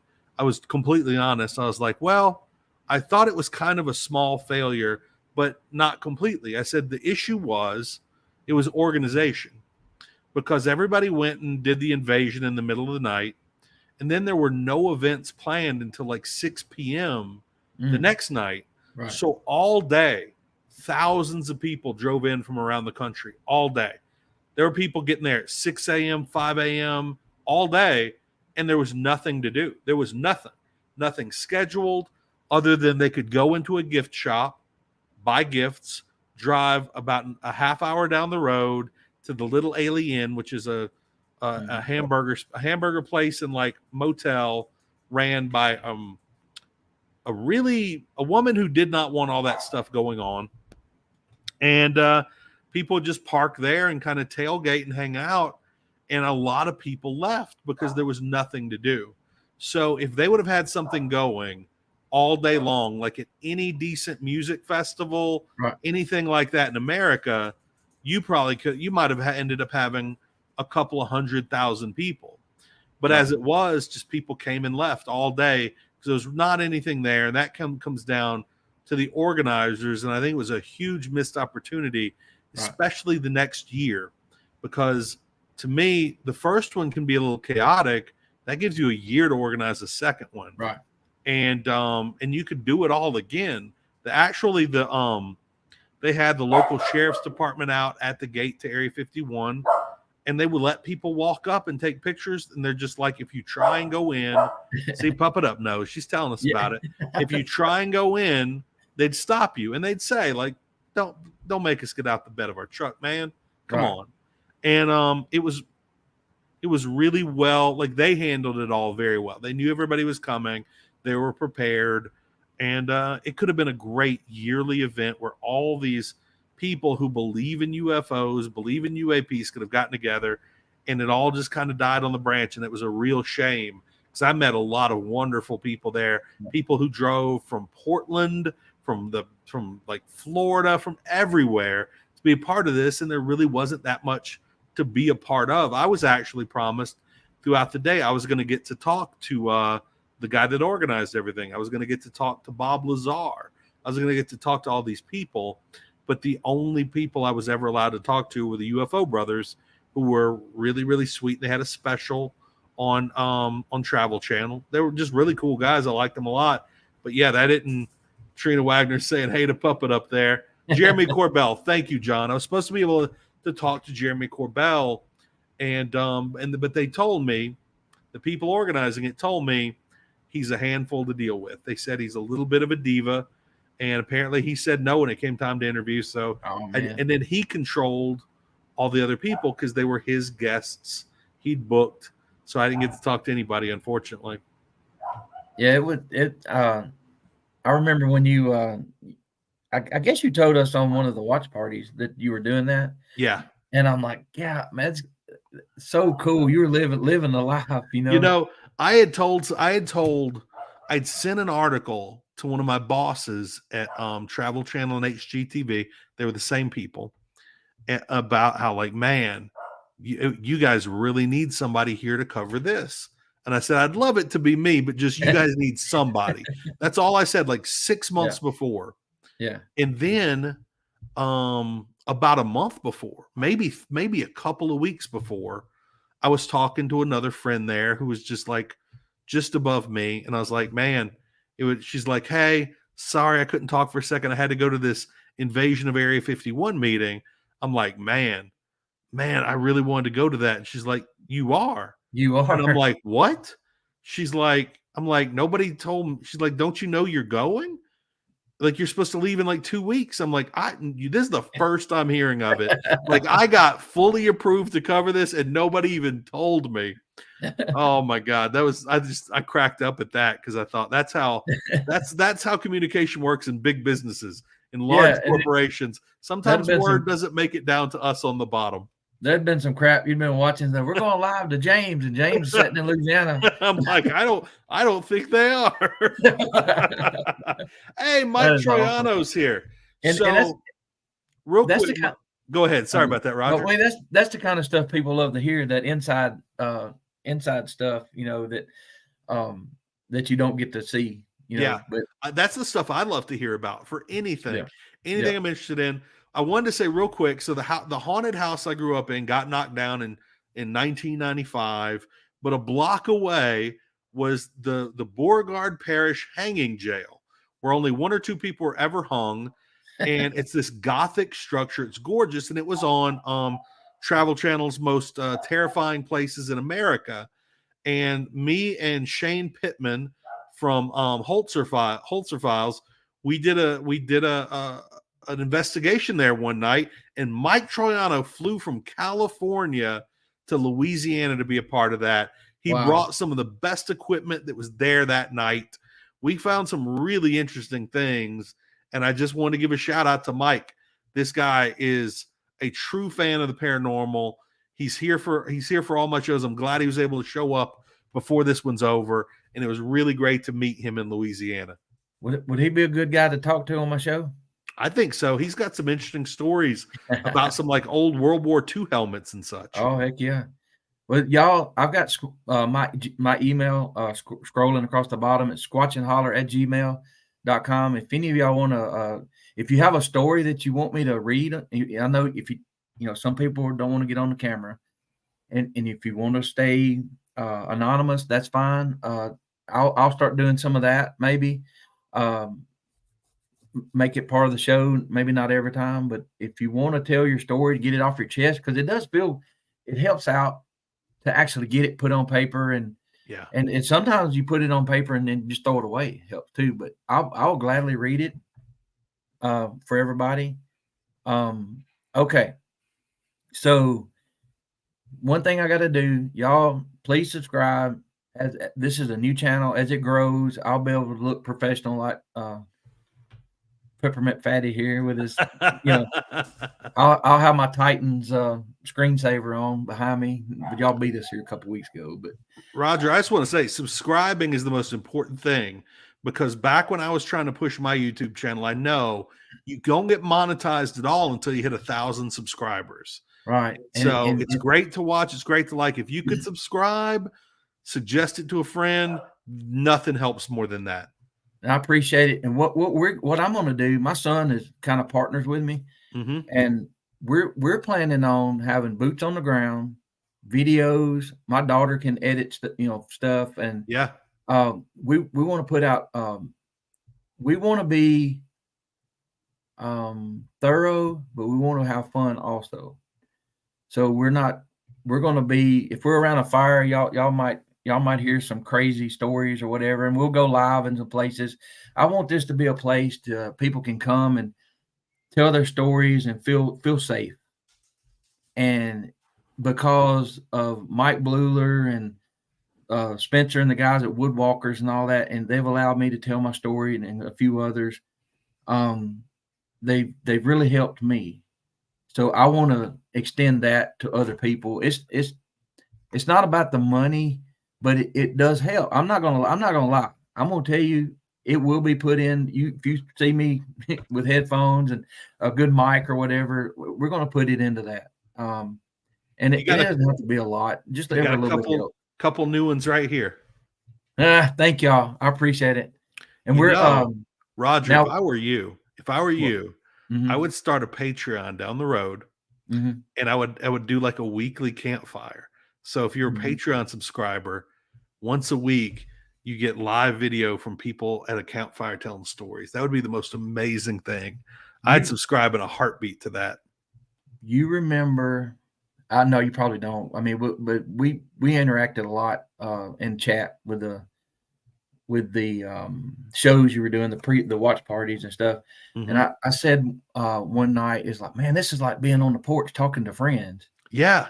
And that's where the best stories come from, when people let their guard down. Yep. And James, you tell a story and it reminds me of something I hadn't thought of in 40 years, you know? Yeah. And that's where it's at. That's when you're real with people, and you know, I'm, like I said, I'm not going to be like trying to hide anything. If I hit 1,000 subscribers, first thing I'm going to get is what you're wearing now, you know, so I can hear a little better. But okay, so we've been on 145. We promised Gumbo, and I'm going to tell you my introduction to Gumbo, even here in Tennessee. Okay. We were on the interstate, and I didn't travel the world, but I stood in one spot and the world came to me, right? Okay. I used that as an opportunity to ask people about their culture, their food, everything. Love that. I love And so if I met somebody from a part of the world, I would, hey, what is your favorite food? What is your go-to? So we had a neighbor moved in. He was from West Wego, Louisiana. Oh man, he's from down south. Yeah. Yeah. And I was like, Archie, I got one question for you. What the hell is filet gumbo? Because I've seen gumbo, and you can get gumbo. It's probably not authentic unless you're in Memphis. But what is filet? He said, oh, that's I'm not going to do this. I'll murder his accent. But he said, oh, that's sassafras leaves, dried and crumbled. I said, you have got to be kidding me. Why? My mom and dad had 140 acres, and it was full of sassafras trees. Really? I was living in the sassafras, the filet forest, and it was just dumb, just stupid. I'm like, so how do I harvest this stuff? And he's like, all right, go pick you out some good leaves. Make sure that it doesn't have any, bird droppings on it, whatever. Go wash it really good. Leave it in the windowsill to dry. After a few days, it'll get crumbly. Take and devein it, and then just put it in a baggie, a Glad bag, a freezer bag. While you're watching TV, just rub it, grind it, whatever. And after a while, it gets to be a fine powder. And I'm thinking, why? I went straight home, went up in the woods, tore the leaf, and oh, that's citrusy. Oh man, we had tea from the roots that we had done, right? But never the filet. So anyway, he told me how to do it, but what he didn't tell me was don't put your okra in an hour before you get ready to eat it. And I had the biggest ball of slime that you could ever want to take. So always add the filet dead last. Always dead last, because it's a thickener. The okra is a thickener. And then if you're also using because some people that use the okra, they don't use the what's it? I'm drawing a blank here. There's basically the roux. The roux is a thickener, and some people that use the okra don't use the roux. And if you're using all three way before, it is going to be a mess. Well, it's going to be when I first started, I was like, I would start my roux, and it got to that copper penny color that he was telling me about, and I'm like, yeah, I'm doing this, and I messed it up. You remember Justin Wilson, though? Oh yeah. By the way, there is right now on YouTube a 24-hour a day, 7-hour week Justin Wilson channel.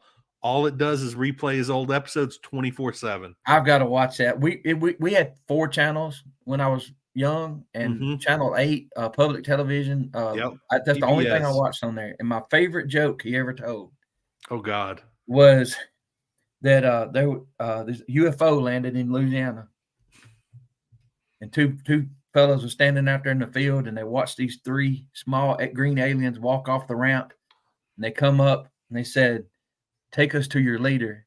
And the guy leans over and says, "Hey, Boudreaux, go start a roux."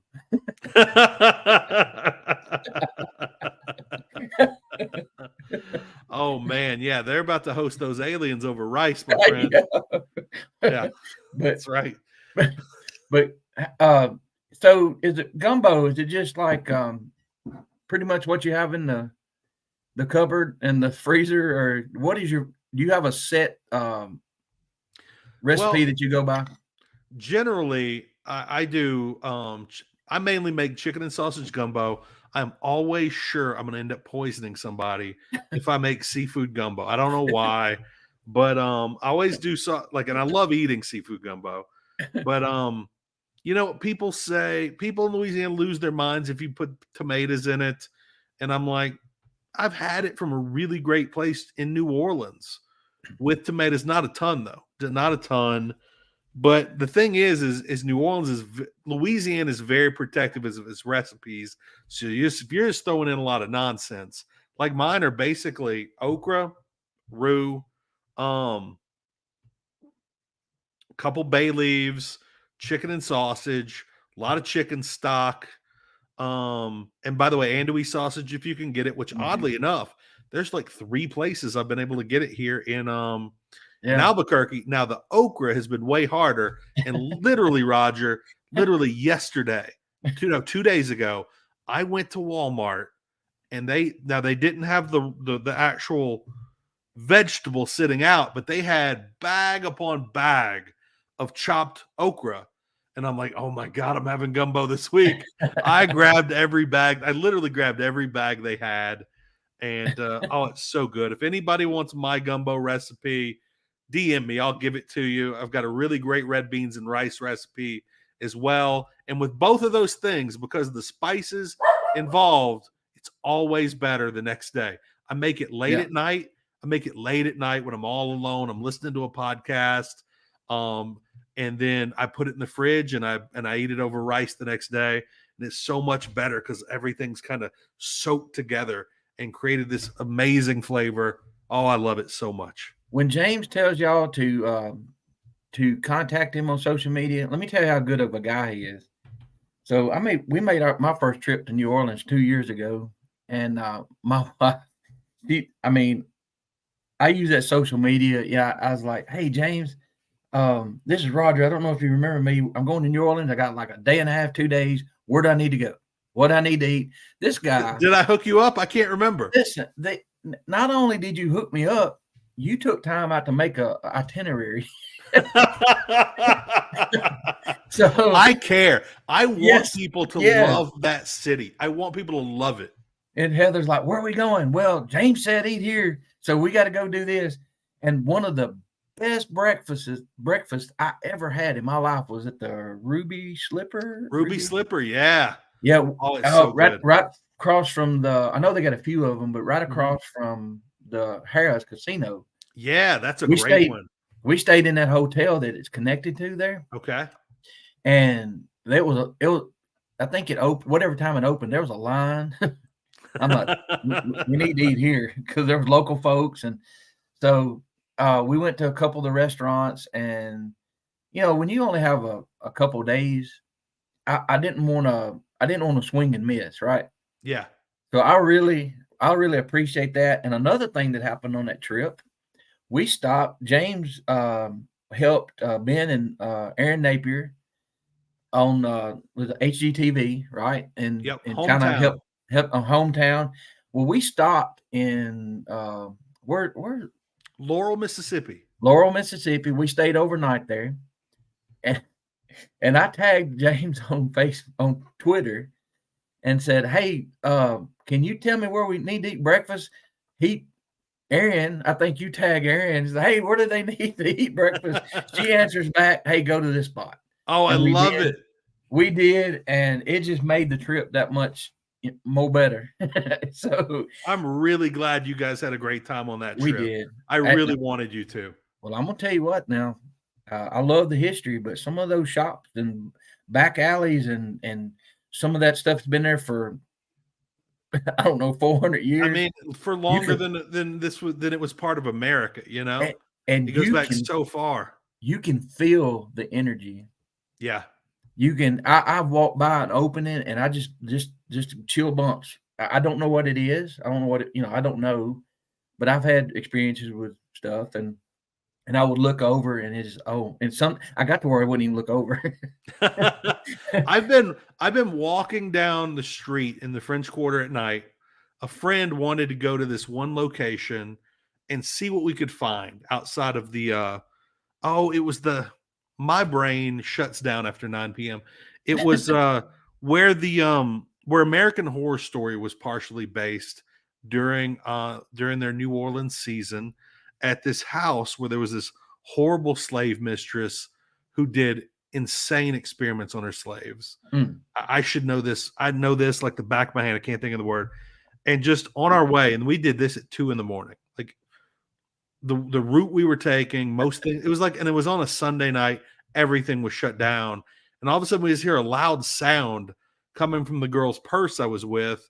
And I'd put my EMF detector in there, and it was just maxing out in the middle of the street, in the middle of the night, with no power on. We're not near a transformer or anything, just out of the blue.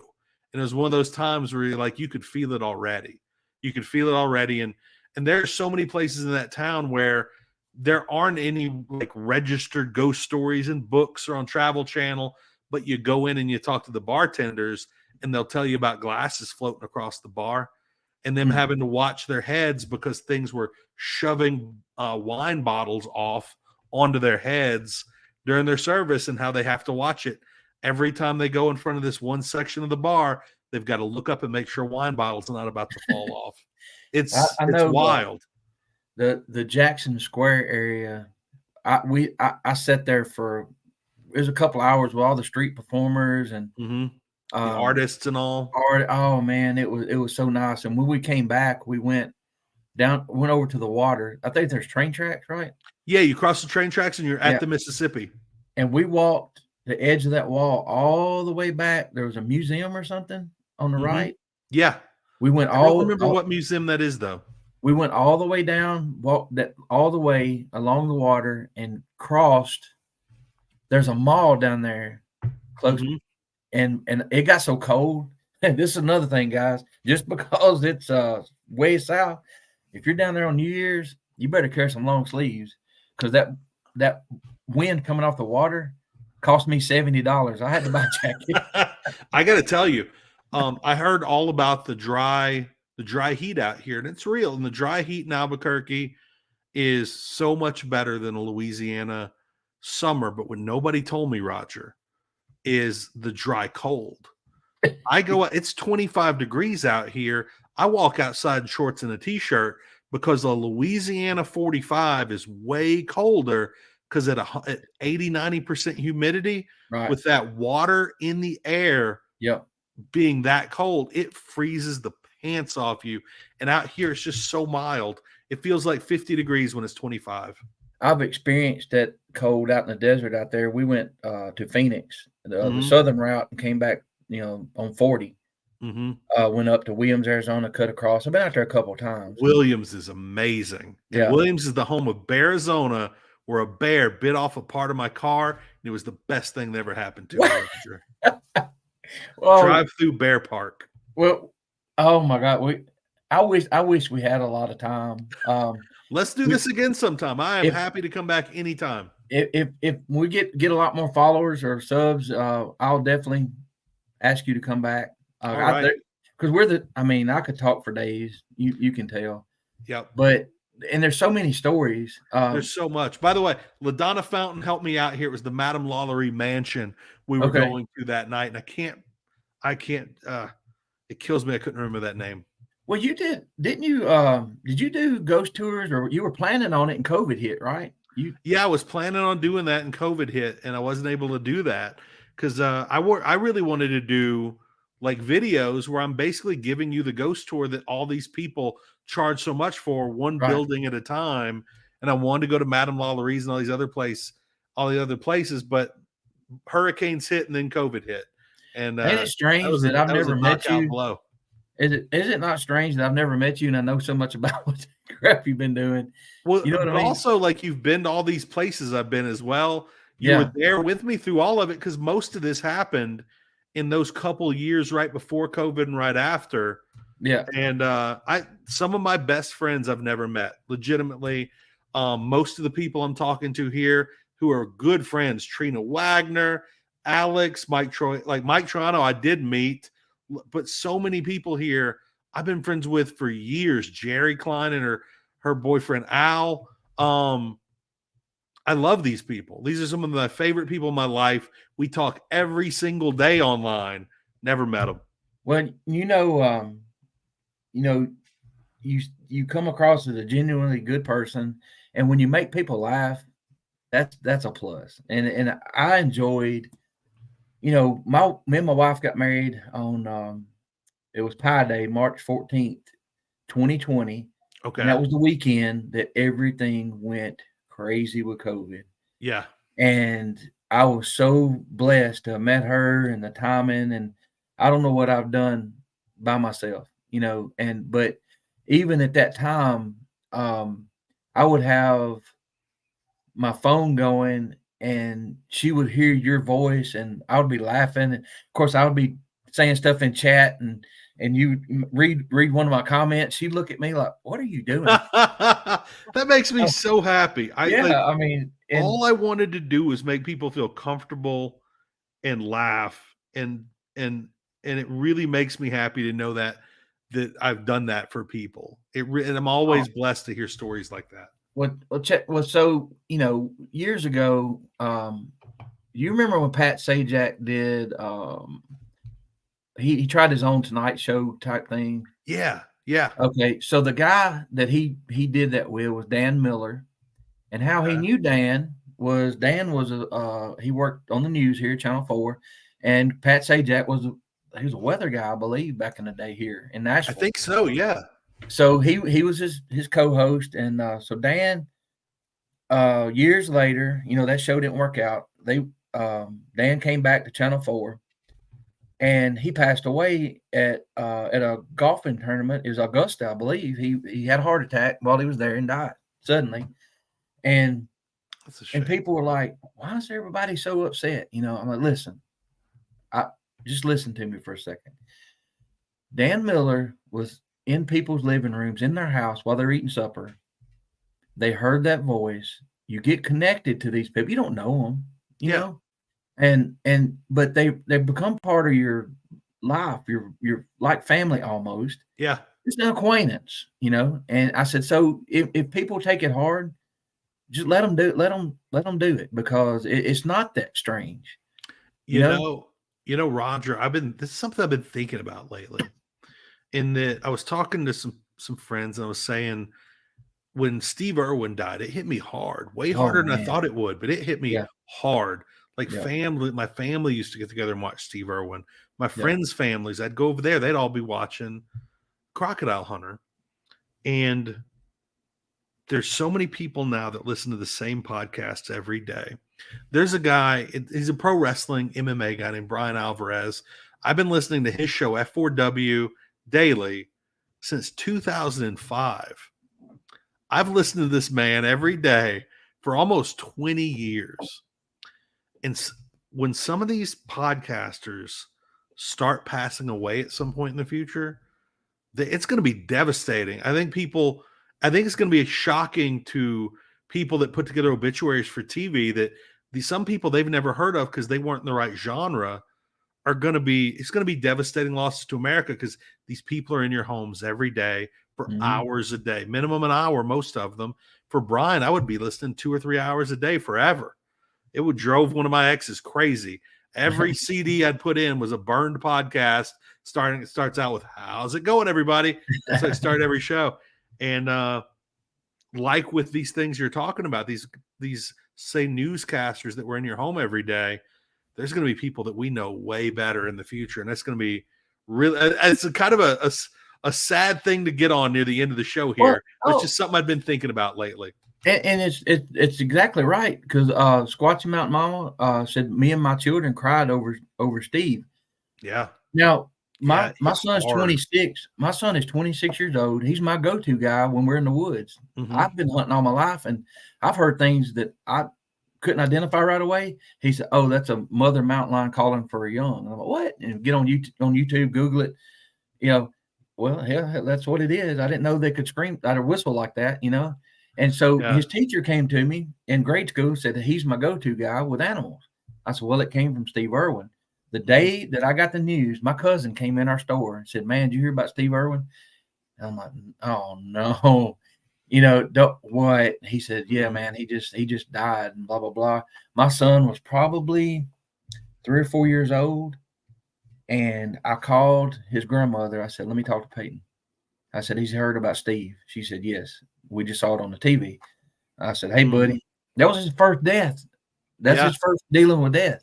I said, "Are you okay?" He said, "Yeah, I'm okay." And like I said, he's 26. And you think about the influence that he had on his life. You know what his first dog? He's got his dog. He lives by himself, or what? He was living by himself. Got his first dog. He named that dog Bendy. I was gonna guess Bendy. Yes, I was gonna guess it. That's great. Yeah. So that shows you what an influence he had in just those few years when he was young.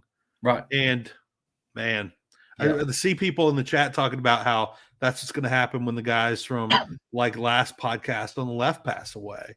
Wendell Mosley saying that's what it was like when Elvis died. 100%. Also, thank you all for the early birthday wishes. I really appreciate it. When is your birthday? Next Monday. Happy birthday, sir. I very much appreciate it. 32? I'm my super sweet 16. Finally going to get that driver's license. Pretty excited about it. Going to throw my sweet 16, have my tiara. Everybody stay off the road. Bigfoot, stay off the road. That's right. Dude, I remember when Elvis died. I'll make this quick. Mm-hmm. I think 1977, I believe it was. That's the year. I was living in this house. I was watching the Gong Show. I remember the Gong Show from Nickelodeon played it years later. And I was watching it live, you know what I mean. So first run. They broke in, news said we're sad to announce that Elvis Presley has died at his home in Memphis. So I lived in Mooresville, Tennessee, middle Tennessee, south of Nashville, about 50 miles. Yeah, Well, it was a big deal. But in Mooresville, it was a bigger deal. And I'm fixing to give y'all some information here not many people know. And he's probably going to kill me when I say this later. But so for some reason, I was 6 years old. For some reason, it was a bigger deal in Mooresville. Everybody was talking about it, and I wasn't paying attention. But a local guy there, his son worked at the funeral home in Memphis. He helped embalm him, and he was a pallbearer for Elvis because you look online and they'll say, "We don't know who this guy is." Mm-hmm. He's a young man with blonde hair, long blonde hair. He filled in for somebody that couldn't make it. They said, "Do you want to be a pallbearer?" He said, "Sure." So who would turn that down? Right, exactly. So every year, used to when Elvis's birthday or death or whatever, they died, they would show the casket coming out of the church, and there was Dennis. His name's Dennis Hamilton. He owns a funeral home here, and he was one of Elvis's pallbearers. And I asked him, me listening to Art Bell and all years ago, he was helping his dad. And I said, "Dennis, I want to ask you a question." He said, "Go ahead." I said, "Is Elvis dead?" He said, "I helped embalm him." He said, he's deader than a hammer. I'm like, okay, thank you. I mean, he should know, right? He should know. Oh, man. I hate to rain on people's parade. Elvis not 104 or 5 years old. Say it ain't so, Roger. James, come on, man.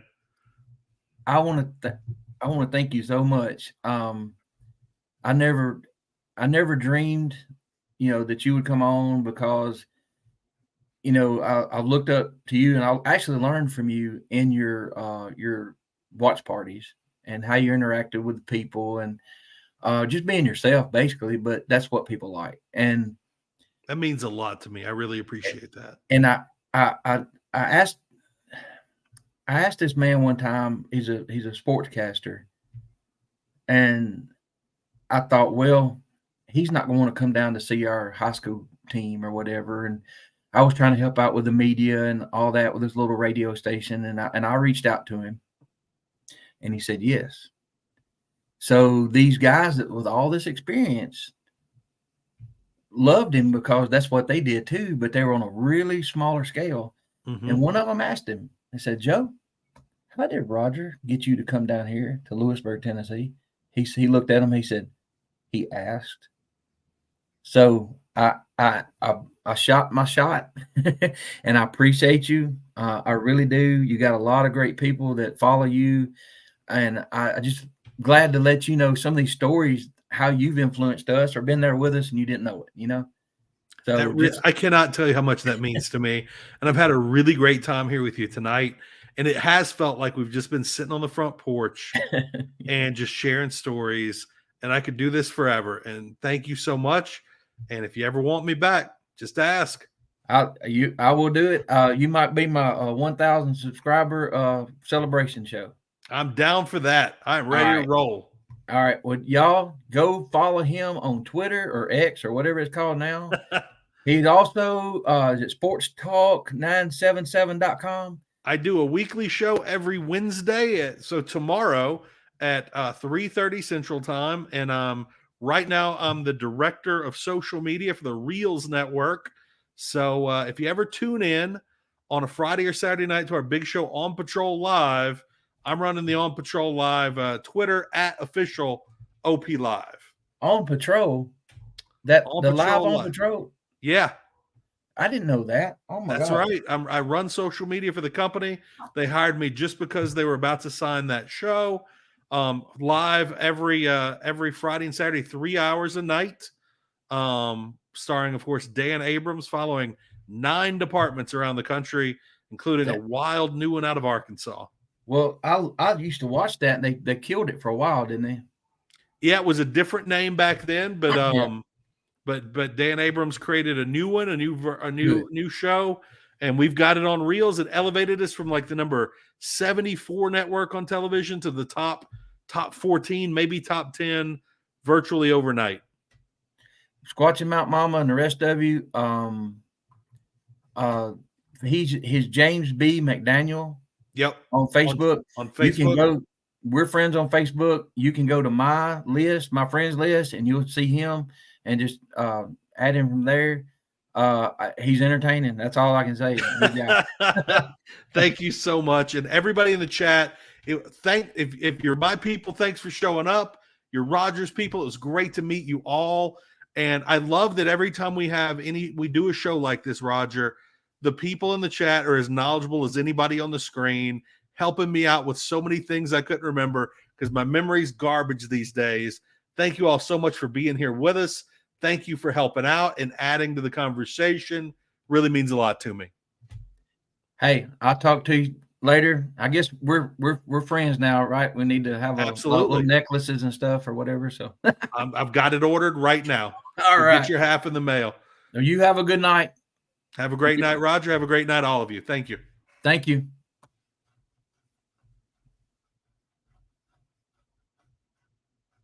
All right. Let's see.